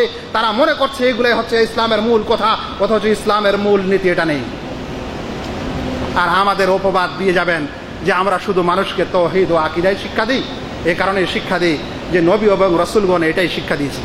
আমরা আমাদের এই আকীদা বিষয়ক মূলনীতির তৃতীয় মূলনীতি শেষ করি। আমাদের চতুর্থ মূলনীতি হচ্ছে আশিরকু আযামু মানহিয়ুন আনহু। শিরক সবচেয়ে বড় নিষেধাজ্ঞা। শিরক কি? সবচেয়ে বড় নিষেধাজ্ঞা। ভাই, আমরা অনেক ভাইকে তর্ক বিতর্ক করতে শুনি যে তুমি পেচ্ছাপ করার পর ঢিলা কুলুক নিলে না, তোমার তো পাক পবিত্রতা হলো না। বুঝলেন? আবার কিছু মানুষকে বলতে শুনি, আরে বাবা তুমি খেতে বসেছো, 4 জানু হয়ে সুন্নতি বসা বসনি, তোমার এই সকল খাওয়া কি ভালো হচ্ছে না হারাম হচ্ছে? আবার কিছু মানুষকে বলতে শুনি যে তুমি যে কাপড়টা পরিধান করেছো সেটা কি সুন্নতি লেবাস, 2 দিকে ফাটা, এটা তো পুরোপুরি গোল হওয়া দরকার, তোমার মাথায় তো সুন্নতি পাগড়ি নেই। এই সকল কথা নিয়ে তর্ক বিতর্ক। ইসলামের মূল কথা কি? ইসলামের মৌলিক আদেশটা কি? ইসলামের সবচেয়ে বড় নিষেধাজ্ঞা কি? এটা জানা আমাদের সকল মুসলিমের কর্তব্য, কিন্তু ওই সকল গৌণ বিষয় জানা আমাদের সকলের কর্তব্য না। সেই জন্য প্রথম তৃতীয় মূলনীতিটি শুনলাম যে তাওহীদ হচ্ছে সবচেয়ে বড় আদেশ। এবার জানতে হবে যে শিরক হচ্ছে সবচেয়ে বড় নিষেধাজ্ঞা। শিরক কি? শিরক হচ্ছে সবচেয়ে বড় নিষেধাজ্ঞা। আমরা তাওহীদ ও শিরকের ব্যাখ্যা আজ দিতে আসেনি, মূলনীতি পড়াতে এসেছি, সেই কারণে কিন্তু এর ব্যাখ্যা আমি দিতে যাচ্ছি না। তবে সবচেয়ে বড় নিষেধাজ্ঞা ইসলামে যা দেওয়া হয়েছে সেটা হচ্ছে শিরক। আল্লাহ রাব্বুল আলামিন তাই বলেছেন কোরআনের ওই আয়াত, যেই আয়াতে সবচেয়ে প্রথম কোরআনের ওই আয়াত, যেই আয়াতে একটি বিশেষ নিষেধাজ্ঞা এসেছে, সেটি এসেছে শিরক না করার। প্রথমটি এসেছে তাওহীদের আদেশ, একটি পূর্ণ আদেশের আয়াত, মানে একটি পূর্ণ এমন বাক্য যাতে কোনো কিছুর আদেশ করা হয়েছে সেটা ছিল তাওহীদ। আর একটি পূর্ণ বাক্য যেখানে নিষেধাজ্ঞা এসেছে, সেই নিষেধাজ্ঞাটা হচ্ছে এই শিরকের নিষেধাজ্ঞা। আল্লাহ রাব্বুল আলামিন বলেছেন যে ফালা তাজআলু লিল্লাহি আনদাদা, তোমরা আল্লাহর কোনো অংশী স্থাপন করো না। এটা প্রথম নিষেধাজ্ঞা। শিরক সেই বিষয়ে যার সম্পর্কে আল্লাহ রাব্বুল আলামিন স্পষ্টই বলেছেন ইন্নাল্লাহা লা ইয়াগফিরু আন ইউশরাকা বিহি ওয়া ইয়াগফিরু মা দুনা যালিকা লিমান ইয়াশা। আল্লাহ তাআলা ক্ষমা করেন না যে তার সাথে শিরক করে, আর এর নিম্ন পর্যায়ের কিছু হলে তিনি চাইলে ক্ষমা করেন। শিরকেই ওই নিষেধাজ্ঞা যার সম্পর্কে আল্লাহ রাব্বুল আলামিন বলছেন ইন্নাশ শিরকা লা যুলমুন আযীম। শিরক হচ্ছে সবচেয়ে বড় অত্যাচার। আজ আমরা কোনো বাদশাকে অত্যাচারী বলি, অমুক বাদশা খুব অত্যাচার, অমুক প্রধানমন্ত্রী আমাদের খুব অত্যাচার ও অত্যাচারিণী, অমুক লোক খুবই অত্যাচারী, আমার কফিল খুব অত্যাচারী। মনে রাখবেন, এ সকল অত্যাচারের চাইতে বড় অত্যাচার হচ্ছে আল্লাহ রাব্বুল আলামিনের সাথে কাউকে অংশী করা ও শিরক করা। মানুষ এই দুনিয়াবি অত্যাচার বুঝেছে, কিন্তু শিরকের অত্যাচার বুঝেনি। মনে রাখবেন, শিরক ওই আদেশ, ওই নিষেধাজ্ঞা। আল্লাহ রাব্বুল আলামিন স্পষ্টই বলেছেন ইন্নাহু মান ইউশরিক বিল্লাহ ফাকাদ হাররামাল্লাহু আলাইহিল জান্নাহ। অবশ্যই যে ব্যক্তি তার সঙ্গে অংশী করবে, আল্লাহ রাব্বুল আলামিন তার প্রতি জান্নাত হারাম করে দিবেন। আল্লাহ রাব্বুল আলামিনের যে নিষেধাজ্ঞাগুলি আছে, এই শব্দগুলির অনেক ক্যাটাগরি আছে। অনেক সময় আল্লাহ রাব্বুল আলামিন বলেন এরকম না করাই ভালো, তোমাদের জন্য উত্তম ছিল যে এরকম করবে। অন্য সময় আল্লাহ বলেন এরকম করো না। আবার অন্য সময় বলেন যে এই কাজের নিকটবর্তীও হয় না। যেমন বেবিচারের সম্পর্কে আল্লাহ তাআলা বলছেন ওয়ালা তাকরাবুল ফাওয়াহিশ, তোমরা বেবিচারের নিকটবর্তীও হয় না। একটা হলো তোমরা বেবিচার করো না, আরেকটা হলো নিকটবর্তীও হয় না। যদি আপনি আপনার ছেলেকে বলেন যে তুমি অমুক বাক্কালায় যাবে না, আর যদি এ কথা বলেন তুমি অমুক বাক্কালার নিকটবর্তীও হবে না, তাহলে কোন কথাটা বেশি গুরুত্ব পেল? কোন নিষেধাজ্ঞাটা বেশি গুরুত্ব হলো? যেটা আপনি বললেন যে তার নিকটবর্তীও যাবে না, নিকটবর্তীও হবে না। আল্লাহ রাব্বুল আলামিন শিরককারীর সম্পর্কে বলেছেন তার উপর জান্নাত হারাম। সে জান্নাতে যাবে না এতটুকু না, তার উপর জান্নাত কি হারাম। তাহলে একজন মুসলিমের প্রতি তাওহীদের পর সবচেয়ে বড় কর্তব্য হলো জানতে হবে শিরক কি এবং শিরক থেকে কিভাবে বাঁচা যায় এ সম্পর্কে তাকে শিখতে হবে। আর এই শিক্ষা অবশ্যই আপনারা এ সকল সেন্টার এবং দাওয়াতি প্রতিষ্ঠান থেকে জেনে আসেন ও শুনে আসেন। আল্লাহ তাআলার কাছে দোয়া করি আল্লাহ যেন আমাদের প্রত্যেক ভাইকে ইসলামের সবচেয়ে বড় আদেশ তাওহীদ এবং ইসলামের সবচেয়ে বড় নিষেধাজ্ঞা শিরককে বুঝার তৌফিক দান করেন, আমিন। আমরা এবার চতুর্থ মূল নীতি জানতে চাচ্ছি আকীদা বিষয়ে। এই মূল নীতিটি হচ্ছে একটি ইম্পর্টেন্ট মূল নীতি। ওই সকল ভাইয়েরা খেয়াল করবেন যারা অবশ্যই মনে রাখতে চান যে আমরা কোন ভাইকে মুমিন হিসাবে গ্রহণ করব, কোন ভাইকে কোন ভাইয়ের সাথে কতখানি বন্ধুত্ব রাখব, কোন ভাইয়ের সঙ্গে কতখানি শত্রুতা পোষণ করব, তার ঈমান এবং তার অধিক ঈমান, কম ঈমান, বেসিক ঈমানের কারণে তার সঙ্গে আমার দূরত্ব হবে কিংবা নিকটত্ব হবে, এই বিষয়টি জানার জন্য এখনকার এই মূলনীতি। এই মূলনীতিটির আরবি হচ্ছে আল ঈমানু লাহু আসলুন ওয়া ওয়াজিবুন ওয়া কামালুন। আল ঈমানু লাহু আসলুন ওয়াজিবুন ওয়া কামালুন। ঈমান এমন জিনিস যার মূল রয়েছে, যার ওয়াজিব ঈমান রয়েছে এবং যার পূর্ণ ঈমান রয়েছে। অর্থাৎ ঈমান বিষয়টির স্তর তিনভাবে বিভক্ত। একটা হচ্ছে ন্যূনতম ঈমান, একটা হচ্ছে ওয়াজিব ঈমান, আর একটা হচ্ছে পূর্ণাঙ্গ ঈমান। ন্যূনতম ঈমান বলতে কি বোঝায়? ন্যূনতম ঈমান বলতে বোঝায় মা বিহি ইয়াদখুলুল ইনসানু ফিল ইসলাম, যার মাধ্যমে এক ব্যক্তি ইসলামে প্রবেশ করে, যেই বাক্যের স্বীকারোক্তি মনে প্রাণে দেওয়ার পর ইসলামের অঙ্গনে প্রবেশ করে, এরকম ব্যক্তির ঈমান হচ্ছে ন্যূনতম ঈমান। আর ওয়াজিব ঈমান হচ্ছে মা বিহি ইস্তাকমিলুল ইনসানু মারতাবাতাল ইসলাম, যে ব্যক্তি ইসলামের অঙ্গনে প্রবেশ করার পর ইসলামের মৌলিক বিধানগুলি পালন করে অতঃপর ইয়ারতাকি মারতাবাতাল ঈমান, ঈমানের অঙ্গনে প্রবেশ করে, এই ব্যক্তির ঈমান হচ্ছে ওয়াজিব পর্যায়ের ঈমান। আর পূর্ণ ঈমান হচ্ছে ওই ব্যক্তির ঈমান যে ব্যক্তি ঈমানের যাবতীয় কাজ করার পর ইহসানে প্রবেশ করে। এখন প্রয়োজন হয়ে গেছে ইসলাম, ঈমান ও ইহসান জানা। আর যে সকল ভাইয়েরা তাওহীদ পড়াশোনা করেন তাদের প্রায় প্রথম বা দ্বিতীয় ক্লাসেই এই আলোচনা করা হয় যে ইসলাম কাকে বলে, ঈমান কাকে বলে, ইহসান কাকে বলে। ব্যাখ্যায় যাচ্ছি না, অন্য দিক দিয়ে আরেকটু বুঝাই যে ন্যূনতম ঈমান, ওয়াজিব ঈমান ও পূর্ণ ঈমান কি জিনিস। ন্যূনতম ঈমান হচ্ছে অন্য ভাষায় মা ইউনাকিদুল কুফরা ওয়া শিরকা, এতটুকু ঈমান যার বিনিময়ে সে কুফর ও শিরক থেকে বেঁচে আছে, একে বলা হয় ন্যূনতম ঈমান।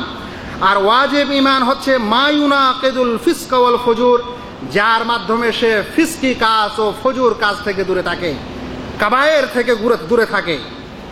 আর পূর্ণাঙ্গ ঈমান হচ্ছে যে যেই কাজগুলি করা যায় তারপরও সে ছেড়ে দেয় নিজের ঈমান বাঁচানোর খাতিরে, বা যে তার মাধ্যমে যেন কোনো গুনাহ না হয় সেই কারণে, এটাকে বলা হয় পূর্ণ ঈমান।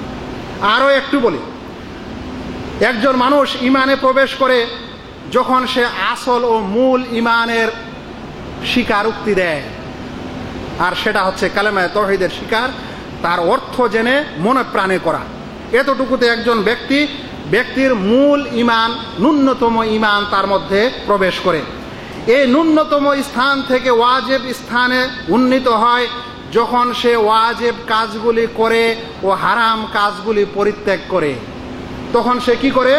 এই স্তর থেকে দ্বিতীয় স্তরে প্রবেশ করে, যেটাকে ওয়াজিব ঈমান বলা হচ্ছে। আবার তৃতীয় স্তরে প্রবেশ করে, অর্থাৎ সে পূর্ণ ঈমানের অধিকারী হয় যখন সে শুধু ওয়াজিব কাজগুলি করে আর হারাম কাজগুলি ছাড়ে, এতটুকু না, বরং এর চেয়ে বেশি মুস্তাহাব কাজগুলি করে আর মাকরুহ কাজগুলিকে বর্জন করে। তখন সেই ব্যক্তি কি হয়? পূর্ণ ঈমানের অধিকারী হয়। বন্ধুরা, আমাদের মনে রাখতে হবে যে আমরা যখন কোনো মানুষকে মুমিন বলবো, কাকে বলবো? কোনো মানুষকে ভালো মুমিন বলবো, কাকে বলবো? কোনো মানুষকে পূর্ণ মুমিন বলবো, কাকে বলবো? আমরা কোনো মানুষকে ঈমান থেকে বের করব, কখন বের করব? না, বের করার আমরা ক্ষমতা রাখি না। একটা বিরাট সমস্যা বর্তমান যুগে চলছে। তার একটু বর্ণনা এই কায়দার পরে দেব ইনশাআল্লাহ। আমি আপনাদের এই কথায় বুঝাবো, এই কথা বোঝানোর চেষ্টা করছি যে একজন মানুষের ন্যূনতম ঈমান থাকে, ওয়াজিব ঈমান থাকে এবং পূর্ণ ঈমান থাকে। এই কারণেই আহলুস সুন্নাহ ওয়াল জামাআতের মূল কথা হচ্ছে আল ঈমানু ইয়াজিদু ওয়া ইয়ানকুস, ঈমান বাড়ে এবং কমে। দেখেন হাদিসে এসেছে, আল্লাহ রাসূল সাল্লাল্লাহু আলাইহি ওয়াসাল্লাম বলছেন, লাইসাল মুমিনুল্লাযী ইয়াশবাউ ওয়া জারুহু জায়উন ইলা জামবিহি, সে মুমিন নয় যার প্রতিবেশী ক্ষুধার্ত অথচ সে পরিতৃপ্তি আকারে খাওয়া খেয়ে ঘুম পাড়ে। সে কি নয়? মুমিন নয়। আল্লাহ রাসূল বলছেন সে মুমিন নয় যে তৃপ্তি আকারে খাওয়া দাওয়া খাওয়ার পর আরামে ঘুমায় আর তার প্রতিবেশী কি ক্ষুধার্ত, সে মুমিন নয়। হাদিসটি হাকিম বর্ণনা করেছেন, ইমাম যাহাবি ও শেখ আলবানী সহিহ বলেছেন। তাহলে বলেন তো, আপনি যখন ঘুমাবেন আপনার প্রতিবেশী যদি ক্ষুধার্ত থাকে, আপনি কি কাফের? আপনি কি কাফের? তাহলে কি বোঝা যায় যে এখানে ঈমানের সে মুমিন নয় বলতে অবশ্যই একটা অর্থ আছে, যেটা আসল ঈমান, মানে যতটুকু ঈমানের মাধ্যমে একজন মানুষ মুমিন হয়, যদি আমরা ওইটাকেই নষ্ট করে দিই তাহলে আমরা বলবো সে ব্যক্তি কাফের। মানে ন্যূনতম ঈমানকে যদি আমরা এর অর্থে ধরে নিই যে তার ন্যূনতম ঈমানও নেই, তাহলে সে মানুষ কাফের হয়ে যায়। এই কারণে ওলামা একরাম বলেছেন এখানে ওয়াজিব ঈমানের নাফি রয়েছে, অর্থাৎ ওয়াজিব ঈমানকে এখানে ওয়াজিব ঈমানের অস্বীকার করা হয়েছে, ন্যূনতম ঈমানের অস্বীকার করা হয়নি। মানে তার উপর যে ওয়াজিব কাজটি ছিল যে তার প্রতিবেশীরও খেয়াল রাখা, সেটা সে করেনি, সেই কারণে সে পূর্ণ মুমিন নয়। কিন্তু যারা অল্প করে আরবি শিখে, কোনো হাদিসের শুধু অর্থ করতে শিখে, কোরআনের শুধু অর্থ করতে শিখে, কিংবা শুধু অনুবাদ করতে শিখে, তারা এরকম হাদিস পড়ে মানুষকে কাফের বলে দেয়। এরকম হাদিস পড়ে কি করে দেয়? মানুষকে কাফের বলে দেয়। সেজন্য মনে রাখবেন, হাদিস পড়বেন বটে, কোরআন পড়বেন বটে, মাসলা মাসাইল পড়বেন বটে, শিখবেন বটে, কিন্তু শেখার জন্য সালাফে সালেহিন হচ্ছেন সঠিকতার মানদণ্ড। অর্থাৎ আপনি যেই ব্যাখ্যা নেবেন সেই ব্যাখ্যা যদি আমাদের সালাফগণ না নিয়ে থাকেন তাহলে আপনার সেই ব্যাখ্যার কোনো দাম নেই। সে কারণে কোরআন সুন্নাহ শিখতে হবে ওই সকল ওলামার হাতে, ওই সকল ওলামার মাধ্যমে যারা কিতাব এবং সুন্নাহকে সালাফে সালেহিনের জ্ঞান অনুযায়ী বুঝেন, বুঝার মতো বুঝেন, নিজে কোনো অপব্যাখ্যা দেন না, নিজে কোনো ভ্রান্ত ব্যাখ্যা দেন না। আরো শুনেন, প্রিয় নবী মুহাম্মদ মুস্তাফা সাল্লাল্লাহু আলাইহি সাল্লাম কসম খেয়ে বলছেন, কসম খেয়ে বলছেন, ওয়াল্লাহি লা ইউমিন, ওয়াল্লাহি লা ইউমিন, ওয়াল্লাহি লা ইউমিন, তিনবার কসম খাচ্ছেন। আল্লাহর কসম, সে মুমিন নয়। আল্লাহর কসম, সে মুমিন হতে পারে না। আল্লাহর কসম, সে মুমিন নয়। সাহাবায়ে কেরাম জিজ্ঞাসা করলেন, কালু মান, আল্লাহ রাসূল কে সেই ব্যক্তি যে মুমিন নয়? আল্লাহ রাসূল সাল্লাল্লাহু আলাইহি ওয়াসাল্লাম বলছেন, মাল্লা ইয়ামানু জারুহু বাওয়াইকাহ, যার অনিষ্ট থেকে তার প্রতিবেশী নিরাপদে থাকলো না। যার অনিষ্ট থেকে তার প্রতিবেশী কি থাকলো না? নিরাপদে থাকলো না। মানে কেউ যদি কারো কোনো প্রতিবেশীকে কষ্ট দেয় তাহলে সে মুমিন নয়। রাসূল সাল্লাল্লাহু আলাইহি ওয়াসাল্লাম তিনবার কসম খেয়ে বলছেন। এখন কি বলবেন? আপনার মাধ্যমে যদি কোনো প্রতিবেশী একটু কষ্ট পায়, দেখা গেল একটু পানি ফেলে দিয়েছেন, বেচারার গাড়ির চাকাটায় ভিজে গেল, কিংবা তার পাজামা ছিটা পড়লো, কষ্ট দেওয়া হলো কিনা? আপনার ড্রেনটা ভর্তি হয়ে গেছে, তাই ড্রেনের নোংরা পানি তার বাড়ি বা তার দেওয়ালে বা তার আশেপাশে চলে গেল, আপনি কষ্ট দিলেন। আপনি তাকে একটা এমন কথা বললেন যে কথাটা তাকে শুনতে খারাপ লাগলো। আপনি এমন খাবার দাবার রান্না করলেন যেই ঘ্রাণ তাদের বাড়িতে পৌঁছালো, সেই সুঘ্রাণ তাদের নাকে গেল, কিন্তু তাদের মনটাও বলল যে আমিও যদি একটু খেতে পেতাম, কিন্তু আপনি তাদেরকে দিলেন না, ওর মনটা ব্যথা পেল। এই কারণে কি আপনি কাফের হয়ে গেলেন? যদি আপনি এই হাদিসের বাহ্যিক অর্থ নেন তাহলে রাসূল সাল্লাল্লাহু আলাইহি ওয়াসাল্লাম তিনবার কসম খাচ্ছেন যে সে মুমিন নয়, সে মুমিন নয়। কে মুমিন নয়? তিনি বলছেন যার অনিষ্ট থেকে তার প্রতিবেশী নিরাপদের না। তাহলে আমাদের সালাফে সালেহিন এই অর্থে এই হাদিসটিকে নেননি যে তার পূর্ণ ইমানেই সেখান থেকে চলে যায়, বরং তারা বলেছেন যে এখানে ওয়াজিব ইমানের নাফি রয়েছে, অর্থাৎ ওয়াজিব ইমান যেটা হওয়া দরকার সেটা সে পালন করেনি, তাই ওয়াজিব ইমান তার মধ্যে নেই, কিন্তু ন্যূনতম ইমান তার মধ্যে কি আছে? এখনো আছে। সেজন্য হাদিস কোরআন শুধু পড়লেই হয় না, হাদিস কোরআন বুঝারও কি আছে? প্রয়োজন আছে। মনে রাখবেন, পৃথিবীর প্রায় ৩য় শতাব্দী রাসূল সাল্লাল্লাহু আলাইহি সাল্লামের আগমনের প্রায় ৩য় শতাব্দীর পর, হিজরির পর ৩য় শতাব্দীর পর এক ব্যক্তি ও এক মাযহাবের আবিষ্কার হয়েছিল যাদেরকে বলা হয় জাহেরি মাযহাব। এই জাহেরি মাযহাবের অর্থ হচ্ছে একটি দলিলের বাহ্যিক যে অর্থটি আছে সেই অর্থটি গ্রহণ করতে হবে, এর এদিক ওদিক ব্যাখ্যা নেওয়া যাবে না। এই জাহেরি মাযহাবের ওলামারাই সবচেয়ে প্রথম কিয়াসকে অস্বীকার করে, এই জাহেরি মাযহাবের ওলামারাই সবচেয়ে প্রথম সালাফে সালেহিনের বহু ব্যাখ্যাকে অস্বীকার করে। এই ব্যাখ্যা অস্বীকারী ওলামা ও সালাফগণের ব্যাখ্যা অস্বীকারী বর্তমান যুগেও একটি দল আছে, তারা হয়তো জাহেরি মাযহাবের নামটা জানে না, কিন্তু জাহেরি মাযহাবের পদাঙ্ক অনুসরণ করে বলে। আমি এই কায়দার আর বেশি ব্যাখ্যা না দিয়ে আমাদের আগত কায়দার একটু ব্যাখ্যা শুনতে চাই। আমি আপনাদেরকে আরো বলি, এই হাদিসগুলি পড়ার পর ইসলামের একটি দল তৈরি হয়েছে বহু প্রাচীন যুগে, এখনো তাদের এখনো অস্তিত্ব রয়েছে। ওই সম্প্রদায়কে বলা হয় খাওয়ারিজ। কি বলা হয়? খাওয়ারিজ। তারা এই হাদিসগুলি পড়ার পর বলেছিল যে ব্যক্তি গুনাহ করবে, বড় গুনাহ করবে, সে মানুষ কাফের হয়ে যাবে, কারণ আল্লাহ রাসূল সাল্লাল্লাহু আলাইহি সাল্লাম বললেন সেই ব্যক্তি মুমিন নয় যার অনিষ্ট থেকে তার প্রতিবেশী কি নয়? নিরাপদ নয়। বলছে তাহলে সেই মানুষ ঈমান থেকে বের হয়ে যাবে এবং তার আসল ঈমান, ন্যূনতম ঈমানও তার মধ্যে থাকবে না। সেই কারণে তারা প্রত্যেক কবিরা গুনাহকারী মুসলিমকে কাফের বলে। এর অপোজিট আর একটি দল আবিষ্কার হয়েছিল যারা বলেছিল যত বড়ই গুনাহ করেন না কেন আপনার আসল ঈমান, ন্যূনতম ঈমান যাবে না। ওদেরকে বলা হয় মুরজিয়া। ওদেরকে কি বলা হয়? মুরজিয়া। আপনি যত বড় গুনাহ করেন না কেন, বলছে আপনার আসল ঈমান যাবে না, ন্যূনতম ঈমান থাকবেই। আহলুস সুন্নাহ ওয়াল জামা এর মধ্যপন্থী আকীদা, এবং কিছু গুনাহতে কিছু কারণে ঈমান যায়, কিছু কারণে আবার ঈমান যায় না। এই ব্যাখ্যা এখন রাখি। এরপর আপনাদেরকে ষষ্ঠ যেই কায়দা ও মূলনীতি বলতে চাচ্ছি সেটি হলো খুবই গুরুত্বপূর্ণ মূলনীতি। বর্তমান যুগের বিশেষ কিছু যুবকের জন্য, বিশেষ কিছু সংগঠনের জন্য, বিশেষ কিছু মানুষের যাদের মাইন্ড ওয়াশ করা হয় তাদের জন্য এই কায়দাটি হচ্ছে আত-তাকফীরু বিমা লাইসা বিমুকাফফির মিন সিমাতি আহলিল বিদআহ। আত-তাকফীরু বিমা লাইসা বিমুকাফফির মিন সিমাতি আহলিল বিদআহ, যা কুফর নয় তার মাধ্যমে কাফের প্রতিপন্ন করা বিদআতীদের নিদর্শন। যা কি নয়?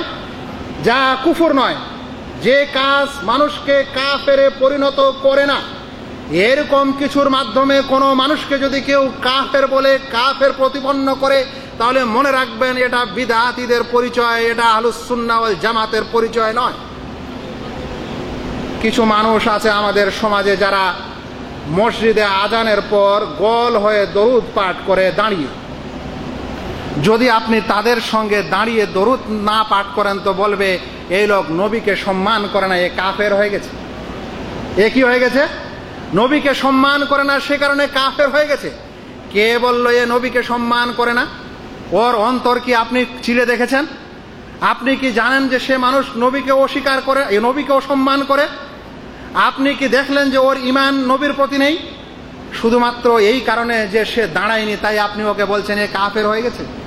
এটা হচ্ছে এমন কাফের করার নিয়ম যেই কাফের আমাদের কিতাব এবং সুন্নাহ থেকে প্রমাণিত নয়। তাই যারা এরকম বলবে মনে রাখবেন মিন সিমাতে আহলিল বিদআহ, এটা হচ্ছে বিদআতীদের আলামত। ভাইরা, যদি আপনি কোনো মানুষকে দেখেন যে যারা রাসূল সাল্লাল্লাহু, এরকম অনেক উদাহরণ আপনি আমাদের সমাজের এই সকল লোকদেরকে কেন্দ্র করে দেখতে পেতে পারেন এবং তাদের অনেক সময় এই কথাগুলি শুনতে পারেন। ওইদিকে যাচ্ছি না। যদি কোনো মানুষকে দেখেন তারা বলছে যে আবু বকর ও উমর কাফের, শাইখাইন কাফের, তাহলে মনে রাখবেন এটা হচ্ছে বিদআতীদের পরিচয়। কারণ কি কারণে আপনি তাদেরকে কাফের বলছেন? ওরা বলতে চাচ্ছে যে আলী রাদিয়াল্লাহু তাআলা আনহুর পূর্বেই তারা খেলাফত নিয়ে নিয়েছিল জোরপূর্বক। এতটুকুর কারণে যদি কেউ কাউকে কাফের বলে তাহলে মনে রাখবেন এটা হচ্ছে বিদআতীদের পরিচয়। মনে রাখবেন বর্তমান যুগে যদি কোনো মানুষ কোনো সম্প্রদায়কে পান যারা বলবে যে যারা সৌদি আরবের বাদশাদেরকে কাফের বলবে না তারা কাফের, যদি কোনো সম্প্রদায়কে পান যারা বলে যে সৌদি আরবের বাদশাদেরকে যারা কাফের মনে করে না তারা কাফের, মনে রাখবেন এরাই হচ্ছে বেদাতির নিদর্শন। কেন? সৌদি আরবের বাদশার কুফরি কোথায় পাওয়া গেল যেই কারণে আপনি তাদেরকে কাফের বলছেন? জানেন কি কি কারণে তাদেরকে কাফের বলা হয়? এমন কারণে তাদেরকে কাফের প্রতিপন্ন করা হয় যেটা ইসলামের কারণ না বা ইসলামের ওই বিধান না। আমি আপনাদেরকে একজন বড় ডক্টর শেখ মোহাম্মদ হেশাম তাহেরের একটা আপনাদেরকে কিস্সা শোনাই। তিনি বলছেন পড়ার যুগে আমার পার্টনার ছিল একজন তাজিকিস্তানের ছেলে। সেই সময় তাজিকিস্তানের প্রেসিডেন্ট উমরা করতে আসে। তিনি কাবা ঘর ভিতরটা দেখার ইচ্ছা প্রকাশ করেন বাদশার কাছে। বাদশাহ ফাহাদ সেই সময় জীবিত। তিনি ওই কাবা ঘরের দরজা খুলে দেন, কাবা ঘরের ভিতরটা পরিদর্শন করেন। সেই ছেলে সকালে এই শেখকে বলছেন যে বাদশাহ ফাহাদ কাফের। বলে কেন কাফের? বলছে সে কাফেরকে কাবা ঘরের মধ্যে ঢুকতে দিল। বলছে কে কাফের? কোন কাফেরকে ঢুকতে দিল? বলছে তাজিকিস্তানের বাদশাকে। তাজিকিস্তানের বাদশা মুসলিম, সে মুসলিম পাসপোর্ট বহন করে উমরা করতে এসছে। বলছে না সে কাফের, মানে ওর দৃষ্টিতে সে কাফের। এখন ওই কাফেরকে কাবা ঘরে ঢুকতে দিল কে? বাদশাহ ফাহাদ। তাহলে বলছে এখন বাদশাহ ফাহাদেও কাফের হয়ে গেল। শেখ বলছেন আচ্ছা বাদশাহ ফাহাদ কেন কাফের হলো? বলছে কারণ সে কাফেরকে কাবায় বা হারামে প্রবেশ করতে দিল। শেখ বললেন যে আচ্ছা বলো তো হারামে কাফেরের প্রবেশ নিষেধ, এটাই ইসলামের বিধান না? হ্যাঁ। এই নিষেধটা কুফরিকারী না এই নিষেধটা হারাম? কথাটা বুঝছেন ভাই? যেন হারামে কোনো কাফের না প্রবেশ করে, প্রবেশ করলে কাফের হয় না প্রবেশ করালে গুনাহগার হয়? জেনা করা নিষেধ, জেনা করলে কাফের হয় না তার কবিরা গুনাহ হয়? তাই কেউ হারামে কোনো কাফেরকে যদি ঢুকতেও দেয় তাহলে সে গুনাহগার হয় না কাফের হয়? গুনাহগার হয়, কাফের তো হয় না। তাহলে এরকম কারণে কেউ যদি কাউকে কাফের মনে করে তাহলে ভাববেন যে এটা বিদআতীদের পরিচয়। তিনি আরো একটি উদাহরণ দিয়েছিলেন। বলছেন যে আমার জীবনে প্রথম আমার চুল খাড়া হয়ে যায় এক যুবকের এক লোকের কথা শুনে। বলছে আমি এক সময় আল হেলাল আল আহমার সৌদি, এটা একটা মেডিকেল সার্ভিস বলতে পারেন, যেটাকে আমরা অ্যাম্বুলেন্স সার্ভিস বলি, এরকম একটা সার্ভিস কাজ করে সৌদি আরবের। এটা একটা আন্তর্জাতিক সেবা সংস্থা, বিশেষ বিশেষ দেশে কাজ করে। শেখ বলছেন আমিও এক সময় পাকিস্তানে ছিলাম এই কাজের দেখাশোনায়। আমরা এক জায়গায় ইফতারের আয়োজন করেছি। এরকম সময় এক ব্যক্তি এসে ডাইরেক্ট বলছে বাদশাহ ফাহাদ কাফের। বলছে ভাই কেন কাফের? আমরা আমাদের দেশে শেখ ইবনে বাজ, শেখ ইবনে ওসাইমিন, বড় বড় ওলামাদেরকে তো এরকম কথা বলতে শুনি না। বলছে শেখ ইবনে বাজও কাফের। বলছে লা হাওলা। এখন বাদশাহ ফাহাদ কাফের ছিল, এখন আবার শেখ ইবনে বাজও কাফের হলো। বলছে শেখ ইবনে বাজ কেন কাফের হলো? বলছে কারণ শেখ ইবনে বাজ কাফেরের কথা শুনে। কার কথা শুনে ভাই?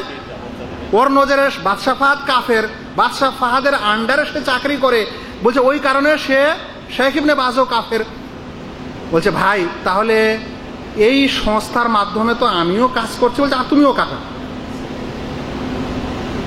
বলছে আচ্ছা এই সংস্থাকে যারা সাহায্য সহযোগিতা করছে সে কাফের? বলে হ্যাঁ। বলছে আচ্ছা তুমিও তো এই সংস্থায় চাকরি করছো, তুমি কি? একটু চুপ করে থাকলো। তারপর বলছে যে এই সংস্থার যে খাওয়া দাওয়া খাচ্ছ, চাকরি করছো, এখন তুমি কি? বলছে এটা গনিমত। গনিমত কি বলছে? এটা গনিমতের সম্পদ। তখন শেখ বলছেন তাহলে তোমার জন্য যদি গনিমত হতে পারে, তাহলে শেখ ইবনে বাজের জন্য গনিমত কেন হতে পারে না? আমার জন্য কেন গনিমত হতে পারে না? বলছে যদি এখন পিস্তল থাকতো তো উড়িয়ে দিতাম তোমাকে। তার মানে যখন তর্কও পারে না, যখন দলিলও পারে না, তখন তাদের কথা বলে বুলেট। এরকম হয়েছে আমাদের সমাজের কিছু পরিস্থিতি। কিছু লোক যারা কি কারণে কাফের হয় সেটা বুঝে না। ভাইরা, কোন মানুষকে ইমানের পর তাকে কাফের প্রতিপন্ন করা, কাফের বলা, এর চাইতে বড় জঘন্য জিনিস আর কিছু হতে পারে না। রাসূল সাল্লাল্লাহু আলাইহি সাল্লাম স্পষ্টই বলেছেন, যে কোনো মুসলিমকে কাফের বলবে সে সেই কথাটা হয় ও আসলেই কাফের হবে, নাহলে যে বলছে সে হবে। দুজনের মধ্যে যে কোনো একজনের কাছে ফিরে আসবে। কিভাবে আপনি একজন মানুষকে কাফের বলেন? কুফরের বিষয়টা একটা এত বড় বিষয় যে যেখানে কেবারুল ওলামা ছাড়া যেন কথা না বলে। সাধারণ মানুষের এটা ক্ষমতা নাই যে সে যেন কোনো মানুষকে কুফরের ফতোয়া দেয়। এত বেশি কাফের হওয়ার জন্য শর্ত আরোপ করা হয়েছে, আর এত বেশি শর্ত ঘিরে দেওয়া হয়েছে যে কাফের প্রতিপন্ন করাটা সবচেয়ে বড় কঠিন ফতোয়া। রাসূল করিম সাল্লাল্লাহু আলাইহি সাল্লামের যুগে একজন সাহাবী জিহাদ করছেন, তরবারির সামনে মুশরিক। সেই সাহাবী তরবারি দিয়ে যখন আঘাত করতে যাচ্ছেন, ওই সময় সে ব্যক্তি বলে দিল লা ইলাহা ইল্লাল্লাহ। কি বলে দিল? লা ইলাহা ইল্লাল্লাহ। সাহাবী বললেন, মনে হয় ভয়ে লা ইলাহা ইল্লাল্লাহ বলল, মেরে দিল। সেই লোক মারা গেল। রাসূল সাল্লাল্লাহু আলাইহি সাল্লামের কাছে সংবাদ আসলো, আল্লাহ রাসূল বলছেন, লা ইলাহা ইল্লাল্লাহ বলার পরেও মেরে দিলে? লা ইলাহা ইল্লাল্লাহ বলার পরেও মেরে দিলে? সাহাবী বলছেন, আল্লাহ রাসূল সে তো ভয়ে বলল। তুমি কি তার বুক চিরে দেখেছিলে? তুমি কি তার বুক চিরে দেখেছিলে যে সে ভয়ে বলল না আসলে বলল? তো এরকম অবস্থাতেও যদি কোনো মানুষকে আপনি কাফের মনে করে তার রক্ত ও মাল হালাল মনে করতে না পারেন, তাহলে একজন ব্যক্তি যে লা ইলাহা ইল্লাল্লাহর স্বীকারোক্তি দেয় এবং মনে প্রাণে বিশ্বাস করে এবং ইসলামের বহু কাজও করে, ওকে চট করে কিভাবে কাফের বলা যায়? মনে রাখবেন, আজকাল আমাদের সমাজের এই ব্যাধি এবং এই বিমার খুব ব্যাপকতা এবং খুব বিরাট বিস্তার লাভ করেছে। পৃথিবীর প্রতিটি দেশে এই সমস্যা, এই ঝঞ্ঝাট শুরু হয়েছে। কিছু যুবক, কিছু মানুষ এমন এমন কারণে দেশের বাদশাদেরকে, দেশের পরিচালকদেরকে, দেশের ওলামাদেরকে, দেশের আইম্মাকে কাফের বলছে, যেগুলো কাফের বলার কারণ নয়। সৌদি আরবকে কাফের বলা হবে এই কারণে যে সৌদি আরব আমেরিকার সঙ্গে চুক্তি করে বিশেষ বিশেষ ক্ষেত্রে। মনে রাখবেন, প্রিয় নবী মুহাম্মদ মুস্তাফা সাল্লাল্লাহু আলাইহি সাল্লাম মারা গেছেন, ওই সময় তার শরীরের লোহার বর্ম, লোহার পোশাকটি ইহুদির কাছে রেহেন ছিল, বন্ধক ছিল কিছু খাদ্যের বিনিময়ে। রাসূল সাল্লাল্লাহু আলাইহি সাল্লামের ব্যাপারে আপনাদের মন্তব্য কি হতে পারে তাহলে? আলী রাদিয়াল্লাহু তাআলা আনহু বলছেন, আমি এক ইহুদির কাছে কাজ করে যেই অর্থ উপার্জন করেছিলাম সেটা দিয়ে, মোহরানা দিয়ে আমি ফাতেমাকে বিবাহ করেছিলাম। আলী রাদিয়াল্লাহু তাআলা আনহুর সম্পর্কে তাহলে আপনাদের মন্তব্য কি হতে পারে? মনে রাখবেন, কাফেরদের সাথে সম্পর্ক, যে কোনো সম্পর্ক মানুষকে কাফের প্রতিপন্ন করে না।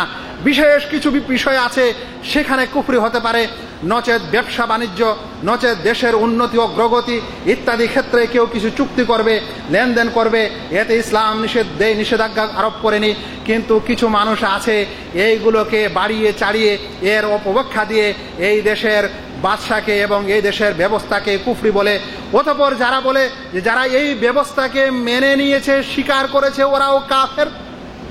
তাই শেখ ইবনে বাজ রাহিমাহুল্লাহ মতো মুত্তাকি ব্যক্তিকেও কাফের বলতে তারা দ্বিধা করে না। তারা কেবারুল ওলামাকে কাফের বলতে দ্বিধা করে না। তারা আমাদের মতো ছোট ছোট মানুষকে, যারা এই দেশে এসে আমরা আপনাদের মতো মানুষকে তাওহীদ ও আকীদার শিক্ষা দেওয়ার চেষ্টা করি, তাদেরকেও কাফের বলতে দ্বিধা করে না। আমরা বলবো, আপনারা কি আমাদের বক্ষ চিরে দেখেছেন? আমরা কি কাফের না? আমরা মুমিন। তবে মনে রাখবেন, যে কোনো মানুষ যারা এমন কারণ দেখিয়ে মানুষকে কাফের বলে যেটা সত্যিকারে কাফের করার কারণ নয়, তাহলে ভাববেন এটা হচ্ছে বেদাতীদের পরিচয়। ভাইরা, আমরা আগে বাড়ব ইনশাআল্লাহ।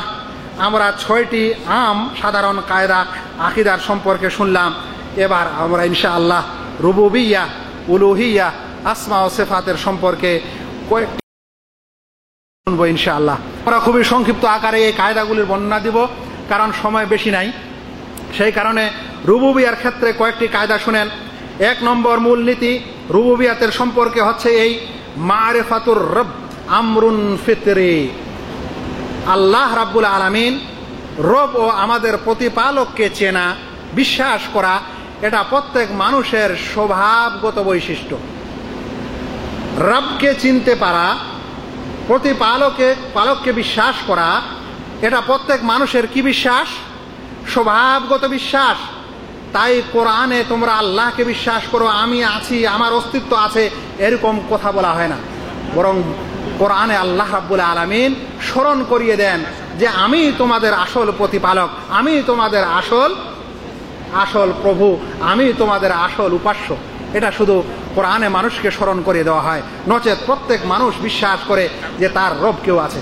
ভাইরা, আমরা হচ্ছে আদম সন্তান। যখন আদম আলাইহিস সালামকে আল্লাহ রাব্বুল আলামিন নিজ হাতে তৈরি করেন, তখন আদম আল্লাহ বিশ্বাসী ছিলেন না আল্লাহ বিশ্বাসী ছিলেন? আল্লাহ বিশ্বাসী ছিলেন। আদমের সন্তানগুলো আল্লাহ বিশ্বাসী হবে না আল্লাহ বিশ্বাসী হবে? আল্লাহ বিশ্বাসী হবে। এই কারণেই আল্লাহ তাআলার প্রতি বিশ্বাস স্থাপন হচ্ছে সত্যিকারে মানুষের স্বভাবগত বৈশিষ্ট্য। আমাদের রুবুবিয়াতের দ্বিতীয় মূল নীতি হচ্ছে লাম ইউজাদ ওয়ালা ইউজাদ মান ইয়াদদাইর রুবুবিয়্যাতা মুতলাকান। কখনো পাওয়া যায়নি, ভবিষ্যতেও পাওয়া যাবে না যে পৃথিবীতে কেউ প্রতিপালকের প্রভুত্বের দাবিদার হবে। মুতলাক অর্থাৎ সাধারণভাবে, আমভাবে, ব্যাপকভাবে কোনো ব্যক্তি পৃথিবীতে এখনো জন্ম নেয়নি আর না ভবিষ্যতে নিবে যে এটা বলবে আমি সারা জগতের সৃষ্টিকর্তা এবং সারা জগতের প্রতিপালক। এর দাবিদার কেউ ছিল না। ফেরাউন যখন দাবি করেছিল তখন সে সারা বিশ্বের প্রতিপালক দাবি করেনি, সে দাবি করেছিল তাদের কওম যে আমি তোমাদের প্রতিপালক। তাই সে বলেছিল আনা রাব্বুকুমুল আলা, আমি তোমাদের রব, মানে তোমাদের যাদেরকে আমি সম্বোধন করছি সারা বিশ্বের রব, এ দাবি করেনি। আর মনে রাখবেন, পৃথিবীতে কোনো মানুষ যদি আল্লাহকে অস্বীকারী পেয়েও যান তাহলে তার দুইটি অবস্থা হতে পারে। একটা হচ্ছে সে তর্কের কারণে বলছে আমি আল্লাহকে মানি না, আর না হলে অহংকার বশত বলছে আমি আল্লাহকে মানি না। নচেত তার অন্তর অবশ্যই বিশ্বাস করে যে আল্লাহ বলে কেউ আছে। নচেত দেশের হুমায়ুনের মতো নাস্তিকও কিন্তু মরণের পূর্বে বলছিল আমাকে মরতে খুব ভয় লাগছে। কেন ভয় লাগছে? যদি পৃথিবীটা জড়বাদ ও বস্তুবাদের উপর টিকে থাকে তাহলে মরণের পর ভয়ের কোনো কারণ নেই, কিন্তু যখন রবের বিশ্বাস থাকে তখন ভয় লাগে যে আমি মারা গেলে আমার কি হবে। ভাইরা, আমার হাতে চিরকুটে এসেছে, সময় মাত্র 5 মিনিট। আমি আপনাদের কাছে আর 5 মিনিট চেয়ে নিব। কায়দাগুলির শুধুমাত্র বাংলা অর্থ আমি করে আমার আলোচনা শেষ করব ইনশাআল্লাহ। রুবুবিয়াতের আর একটি মূল নীতি হলো আল মুশরিকুনা মুকিররুনা বির রুবুবিয়্যাহ ওয়া লাম ইউদখিলহুম ফিত তাওহীদ। মুশরিকরা সকলে রবকে মানে, কিন্তু শুধু রবকে স্বীকার করার কারণেই, প্রভুত্বকে স্বীকার করার কারণেই তারা আসলে মুওয়াহহিদ ও তাওহীদবাদী হবে না। অর্থাৎ এতটুকুই তাদের ইমানের জন্য যথেষ্ট হবে না, জান্নাত যাওয়ার জন্য যথেষ্ট হবে না। তাই আজ মুসলিম বলে যারা মনে করে আমরা আল্লাহকে বিশ্বাস করি, ঠিক আছে আপনি বিশ্বাস করেন, কিন্তু একজন অমুসলিমও বিশ্বাস করে। হিন্দুরাও বলে যে উপরওয়ালা কেউ আছে, ইহুদিরাও বলে আল্লাহ বলে কেউ আছে, খ্রিস্টানরাও বলে আল্লাহ বলে কেউ আছে। এতটুকু বিশ্বাসের কারণে আর আমরা তাওহীদ ও মুওয়াহহিদবাদী হতে পারি না যতক্ষণে আমরা তাওহীদ উলুহিয়াকে মেনে একমাত্র আল্লাহ রাব্বুল আলামিনের জন্য নিজের ইবাদতকে নিবেদন না করতে শিখি। আমরা তাওহীদ রুবুবিয়াতের কায়দাগুলি এখানে রাখি। তাওহীদ উলুহিয়াতের কয়েকটি কায়দা ও মূলনীতি চলে এসেছে, আর কয়েকটি বলি।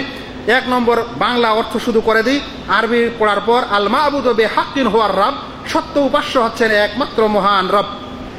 দ্বিতীয় মূলনীতি হচ্ছে আল ইবাদাতু কুল্লুহা লিল্লাহি তাআলা, সকল প্রকারের ইবাদত একমাত্র আল্লাহর জন্য হবে। ইবাদতের কোনো অংশই আল্লাহ ব্যতীত অন্যের জন্য হবে না, কোনো অংশই আল্লাহ ব্যতীত হলেই সেটাকে শিরক বলে। ইবাদত এমন প্রত্যেক বিষয়ে যাকে আল্লাহ রাব্বুল আলামিন পছন্দ করেন ও ভালোবাসেন, এরকম সকল বিষয় ইবাদত, শুধু নামাজ ও রোজা ও হজ যাকাত ইবাদত নয়।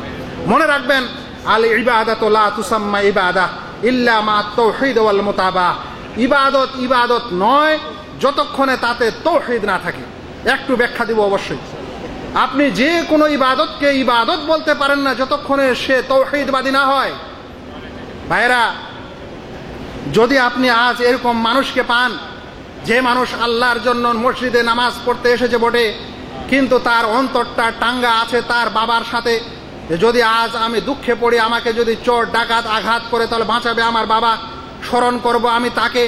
যদি সে আজ হাসপাতালে ভর্তি থাকে আর সেই বাবার মন জপে, তার নাম জপে যে আমার এই অসুখ থেকে ভালো করতে পারে আমার বাবা, যে ব্যক্তি আজ দরগাহ এবং মাজারে উপস্থিত হওয়ার পর মান্নত দেওয়ার পর মনে মনে ভাবে যে আমার এই মান্নত আমার বাবা গ্রহণ করার পর আল্লাহর কাছে ওসিলা লাগাবে, অর্থাৎ সে আল্লাহর নামটা নিচ্ছে বটে, আল্লাহর ইবাদতের জন্য মসজিদে গেছে বটে, কিন্তু তার অন্তর টাঙ্গা আছে আল্লাহর সাথে নয়, বরং তার বাবার সাথে, সৃষ্টির মতো একজন তারই মতো সৃষ্টির সাথে।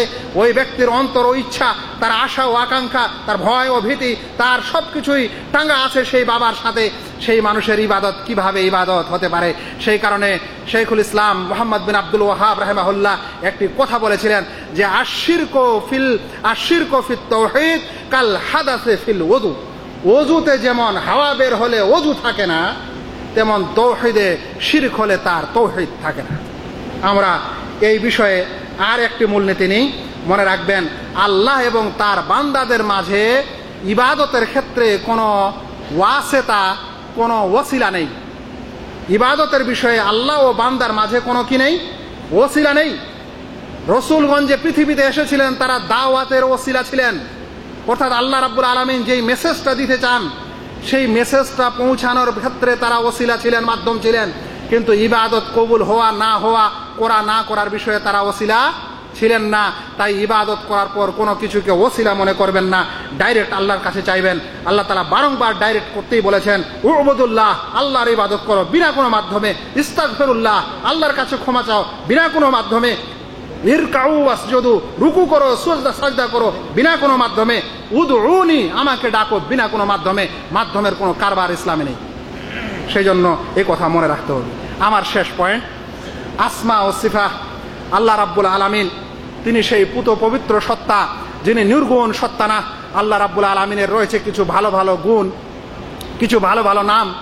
সেই নাম ও গুণের মাধ্যমে আল্লাহকে আমরা চিনতে পারি। আল্লাহ রাব্বুল আলামিনকে পৃথিবীতে দেখা যায় না, আমরা দেখতেও পাবো না, কিয়ামতের দিনে দেখতে পাবো। কিন্তু সেই রবকে চেনার জন্য আল্লাহ রাব্বুল আলামিন তার কিছু গুণ ও বৈশিষ্ট্য দিয়েছেন। সেই কারণে কোরআন মজিদ যখন তেলাওয়াত করবেন তখন বারবারই আসবে সামিউন আলিম, আসবে আস সামি আল বসির, আসবে আল গফুর আল ওয়াদুদ, আসবে আল আজিজ আল হাকিম। এই শব্দগুলি চিন্তা করার, এগুলোই হচ্ছে আল্লাহ রাব্বুল আলামিনের নাম ও গুণ। মনে রাখবেন এই সকল নাম ও গুণ হচ্ছে তৌকিফি। তৌকিফি মানে দলিলের উপর নির্ভর করে, কোনো মানুষ বানিয়ে কোনো নাম ও গুণ করতে পারে না। কিন্তু আমাদের সমাজের মানুষেরা বানাতে খুব ভালোবাসে। আল্লাহ রাব্বুল আলামিনের নাম যা আছে আছে, কোরআনের উল্টা পিঠে দেখবেন কোরআনের কিছু পাওয়া যায় মুজাল্লাদ, একদিকে দেখবেন আল্লাহর 99টা নাম, রসুল সাল্লাল্লাহু আলাইহি সাল্লামেরও 99টা নাম লিখে দিয়েছে। চিন্তা করছেন কিভাবে নাম বানাতে পারে? তো রাসূল সাল্লাল্লাহু আলাইহি সাল্লামের যদি 99টা বানাতে পারে, আল্লাহ তাআলার বানাতে কি অসুবিধা আছে তাদের? সেই জন্য মনে রাখবেন কায়দা যে আল্লাহ তাআলার নামগুলি হচ্ছে তৌকিফি, দলিলের উপর নির্ভর করে। মনে রাখবেন আল্লাহ তাআলার নাম 99টি নামে সীমিত না, এর বেশিও আছে। ওই হাদিস যেখানে বলা হয়েছে যে আল্লাহ তাআলার 99টি নাম রয়েছে, যে তা মুখস্থ করবে সে জান্নাতে প্রবেশ করবে। এর অর্থ হলো এই, যেমন কোনো ব্যক্তি বলে যে আমার কাছে 100 টাকা আছে, মনে করেন ওর পকেটে 500 টাকা আছে, কিন্তু সে বলছে যে আমার কাছে 100 টাকা আছে। 400 টাকার সে অস্বীকার করছে না, খবর দিচ্ছে যে আমার কাছে কি আছে, 100 টাকা আছে, কিন্তু এর মানে এটা নয় যে ওর কাছে শুধুই 100 টাকা আছে। তাই ওই হাদিসটির অর্থ এরকম যে 99টি নাম আছে, এর অধিকের অস্বীকার করা হয়নি। আমরা এই আসমা ও সিফাতের আর দুটি কায়দা শুনে আজকের আলোচনা শেষ করব। 1 নম্বর, দুটি কায়দার মধ্যে প্রথমটি হচ্ছে আল কাউলু ফি বাদিস সিফাত কাল কাউলি ফি বাদিল আখার। কতিপয় সিফাতের সম্পর্কে মন্তব্য করা যেন অন্যান্য সিফাতের সম্পর্কেও মন্তব্য করা। এই কথাটির অর্থ কি বুঝাতে হবে? এই কথাটির অর্থ হলো, ভাই, কিছু মানুষ আমাদের সমাজে আছেন যাদেরকে বলা হয় আশআরী মতবাদের লোক। আমাদের উপমহাদেশে অধিকাংশ ওলামা আশআরী মতবাদে বিশ্বাসী, বিশেষ করে দেওবন্দি ওলামারা। তারা মনে করে আল্লাহ তাআলার মাত্র 7টি গুণ প্রমাণিত বা মানা যাবে। সেই 7টি হচ্ছে আল্লাহ তাআলার জীবন, আল্লাহ তাআলার জ্ঞান, আল্লাহ তাআলার ক্ষমতা, আল্লাহ তাআলার ইচ্ছা, তিনি সর্বশ্রোতা সর্বদ্রষ্টা, এবং আল্লাহ তাআলার কালাম করা, বাক্যালাপ করা। এছাড়া মানা যাবে না। তাদেরকে যদি বলেন কেন মানা যাবে না, যেমন আল্লাহ রাব্বুল আলামিন অবতরণ করেন, কিয়ামতের দিনে ফয়সালার জন্য আসবেন আল মাজি, বলছে এগুলা মানা যাবে না। কেন? এগুলা মানলে মানুষের সাথে সাদৃশ্য দেওয়া হয়, মানুষের অনুরূপ মনে করা হয়। আমরা বলবো যেই 7টিকে আপনারা স্বীকার করেন ওই 7টির বেলা মানুষের সঙ্গে সাদৃশ্য হয় নাকি? যদি ওই 7টির বেলা সাদৃশ্য দেওয়া না হয় তাহলে এই বাকিগুলির ব্যাপারেও সাদৃশ্য দেওয়া হবে না। আমাদের আজকের লাস্ট কায়দাটি হচ্ছে আল কাউলু ফিস সিফাত কাল কাউলি ফিজ যাত। আল্লাহ তাআলার সিফাত সম্পর্কে মন্তব্য করা যেন তার জাত সম্পর্কে মন্তব্য করা, আল্লাহ তাআলার গুণাগুলির সম্পর্কে মন্তব্য করা যেন তার জাত ও সত্তার সাথে মন্তব্য করা। কেমন এই জিনিসটি? এই জিনিসটি হলো, কিছু সম্প্রদায় আছে যেমন এই স্বয়ং আশআরীরা, আর এক সম্প্রদায় আছে মুশাব্বাহা, আর এক সম্প্রদায় আছে মুআত্তালা। তাদেরকে যে তারা বলে মানুষকে, আমাদের যারা আমরা সিফাতকে স্বীকার করি আহলুস সুন্নাহ ওয়াল জামাতকে, তারা বলে যে তোমরা বলো আল্লাহ তাআলা পৃথিবীতে শেষ রাতের তৃতীয়াংশে অবতরণ করেন। বলো তো অবতরণ করলে তো আরশ খালি হয়ে যায়, আরশ কি তাহলে খালি হয়ে যায়? আরশ আল্লাহ তাআলা নিচে চলে আসে? আল্লাহ তাআলা তাহলে কোনো মাখলুকাতের মধ্যে ঢুকে পড়ে, প্রবেশ করে, আকাশ থেকে নিচে চলে আসে? এরকম মানুষকে বলতে হবে যে ভাই তুমি বলো তো আল্লাহ তাআলার জাত ও সত্তা আছে, এটা বিশ্বাস করো কি করো না? সে অবশ্যই বলবে হ্যাঁ বিশ্বাস করে, কারণ তো আল্লাহর জাতকে বিশ্বাস করে, সিফাতকে বিশ্বাস করে না। ওকে বলবেন তুমি আল্লাহ তাআলার জাত ও সত্তাকে বিশ্বাস করো কি করো না? বলবে হ্যাঁ বিশ্বাস করো। তখন আপনি বলবেন যে ভাই যেই সত্তাই আমরা পৃথিবীতে দেখি না কেন, প্রত্যেক সত্তা জন্ম নেয়, আবার প্রত্যেক সত্তা জাত কোনো না কোনো স্থানে প্রবেশ করে থাকে। তাহলে তুমি কি আল্লাহ তাআলার সম্পর্কেও এরকম মনে করো যে আল্লাহ তাআলা জন্ম নিয়েছেন এবং আল্লাহ তাআলা কোনো স্থানে প্রবেশ করেন? তখন সে বলবে যে না, আল্লাহ তাআলার জাত তো জন্ম নেয়নি। যদি আল্লাহ তাআলার জাতের সম্পর্কে তোমার এটা ধারণা বা বিশ্বাস হয়, তাহলে আল্লাহ তাআলার সিফাতগুলির সম্পর্কেও এরকম বিশ্বাস হওয়া উচিত। কারণ আল্লাহ তাআলার জাতকে যেভাবে তুমি স্বীকার করো ওইরকম আল্লাহ তাআলার সিফাতকেও স্বীকার করা প্রয়োজন আছে।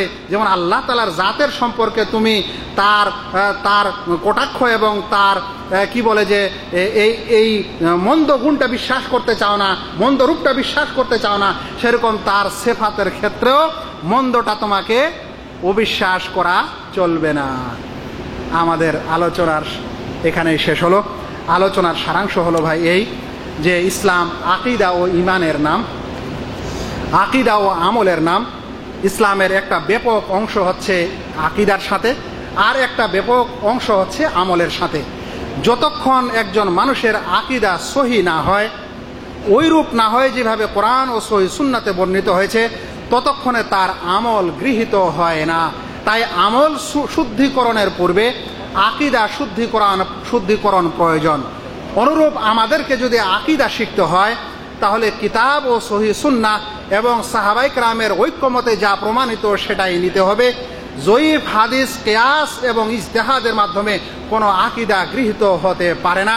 যদি সত্যিকারের আকীদা সহি ও শুদ্ধ করতে চান তাহলে আহলুস সুন্নাহ ওয়াল জামাতের আকীদা পড়তে হবে, অনুরূপ আকীদার মূল নীতির জ্ঞান রাখতে হবে। তাহলে আপনি আপনার ঈমান ও আকীদার হেফাজত করতে পারেন। আল্লাহ রাব্বুল আলামিনের কাছে দোয়া করি আল্লাহ যেন আমাদের সকলের আকীদা সহি ও শুদ্ধ করার তৌফিক দান করেন, আমাদের আকীদাকে যেন আল্লাহ তাআলা গ্রহণ করেন। আল্লাহ রাব্বুল আলামিন ওই সকল ভাই ও সংস্থাকে জাযায়ে খায়ের দান করেন যারা রমজান মাসের এই দিনে এই শোভা আয়োজন করেছেন। ওই সকল আলেম ও ওলামা ও মাশায়েখকে আল্লাহ তাআলা জাযায়ে খায়ের দান করুক যারা এই শোভার পরিচালক এবং এই শোভা পরিচালনা করছেন, শোভার আয়োজন করেছেন এবং আমাদের ও আপনাদের কিছু শিখার ও শিক্ষা নেওয়ার রাস্তা সুগম করেছেন। ওয়া মা আলাইনা ইল্লাল বালাগ। আসসালামু আলাইকুম ওয়া রাহমাতুল্লাহি ওয়া বারাকাতুহু।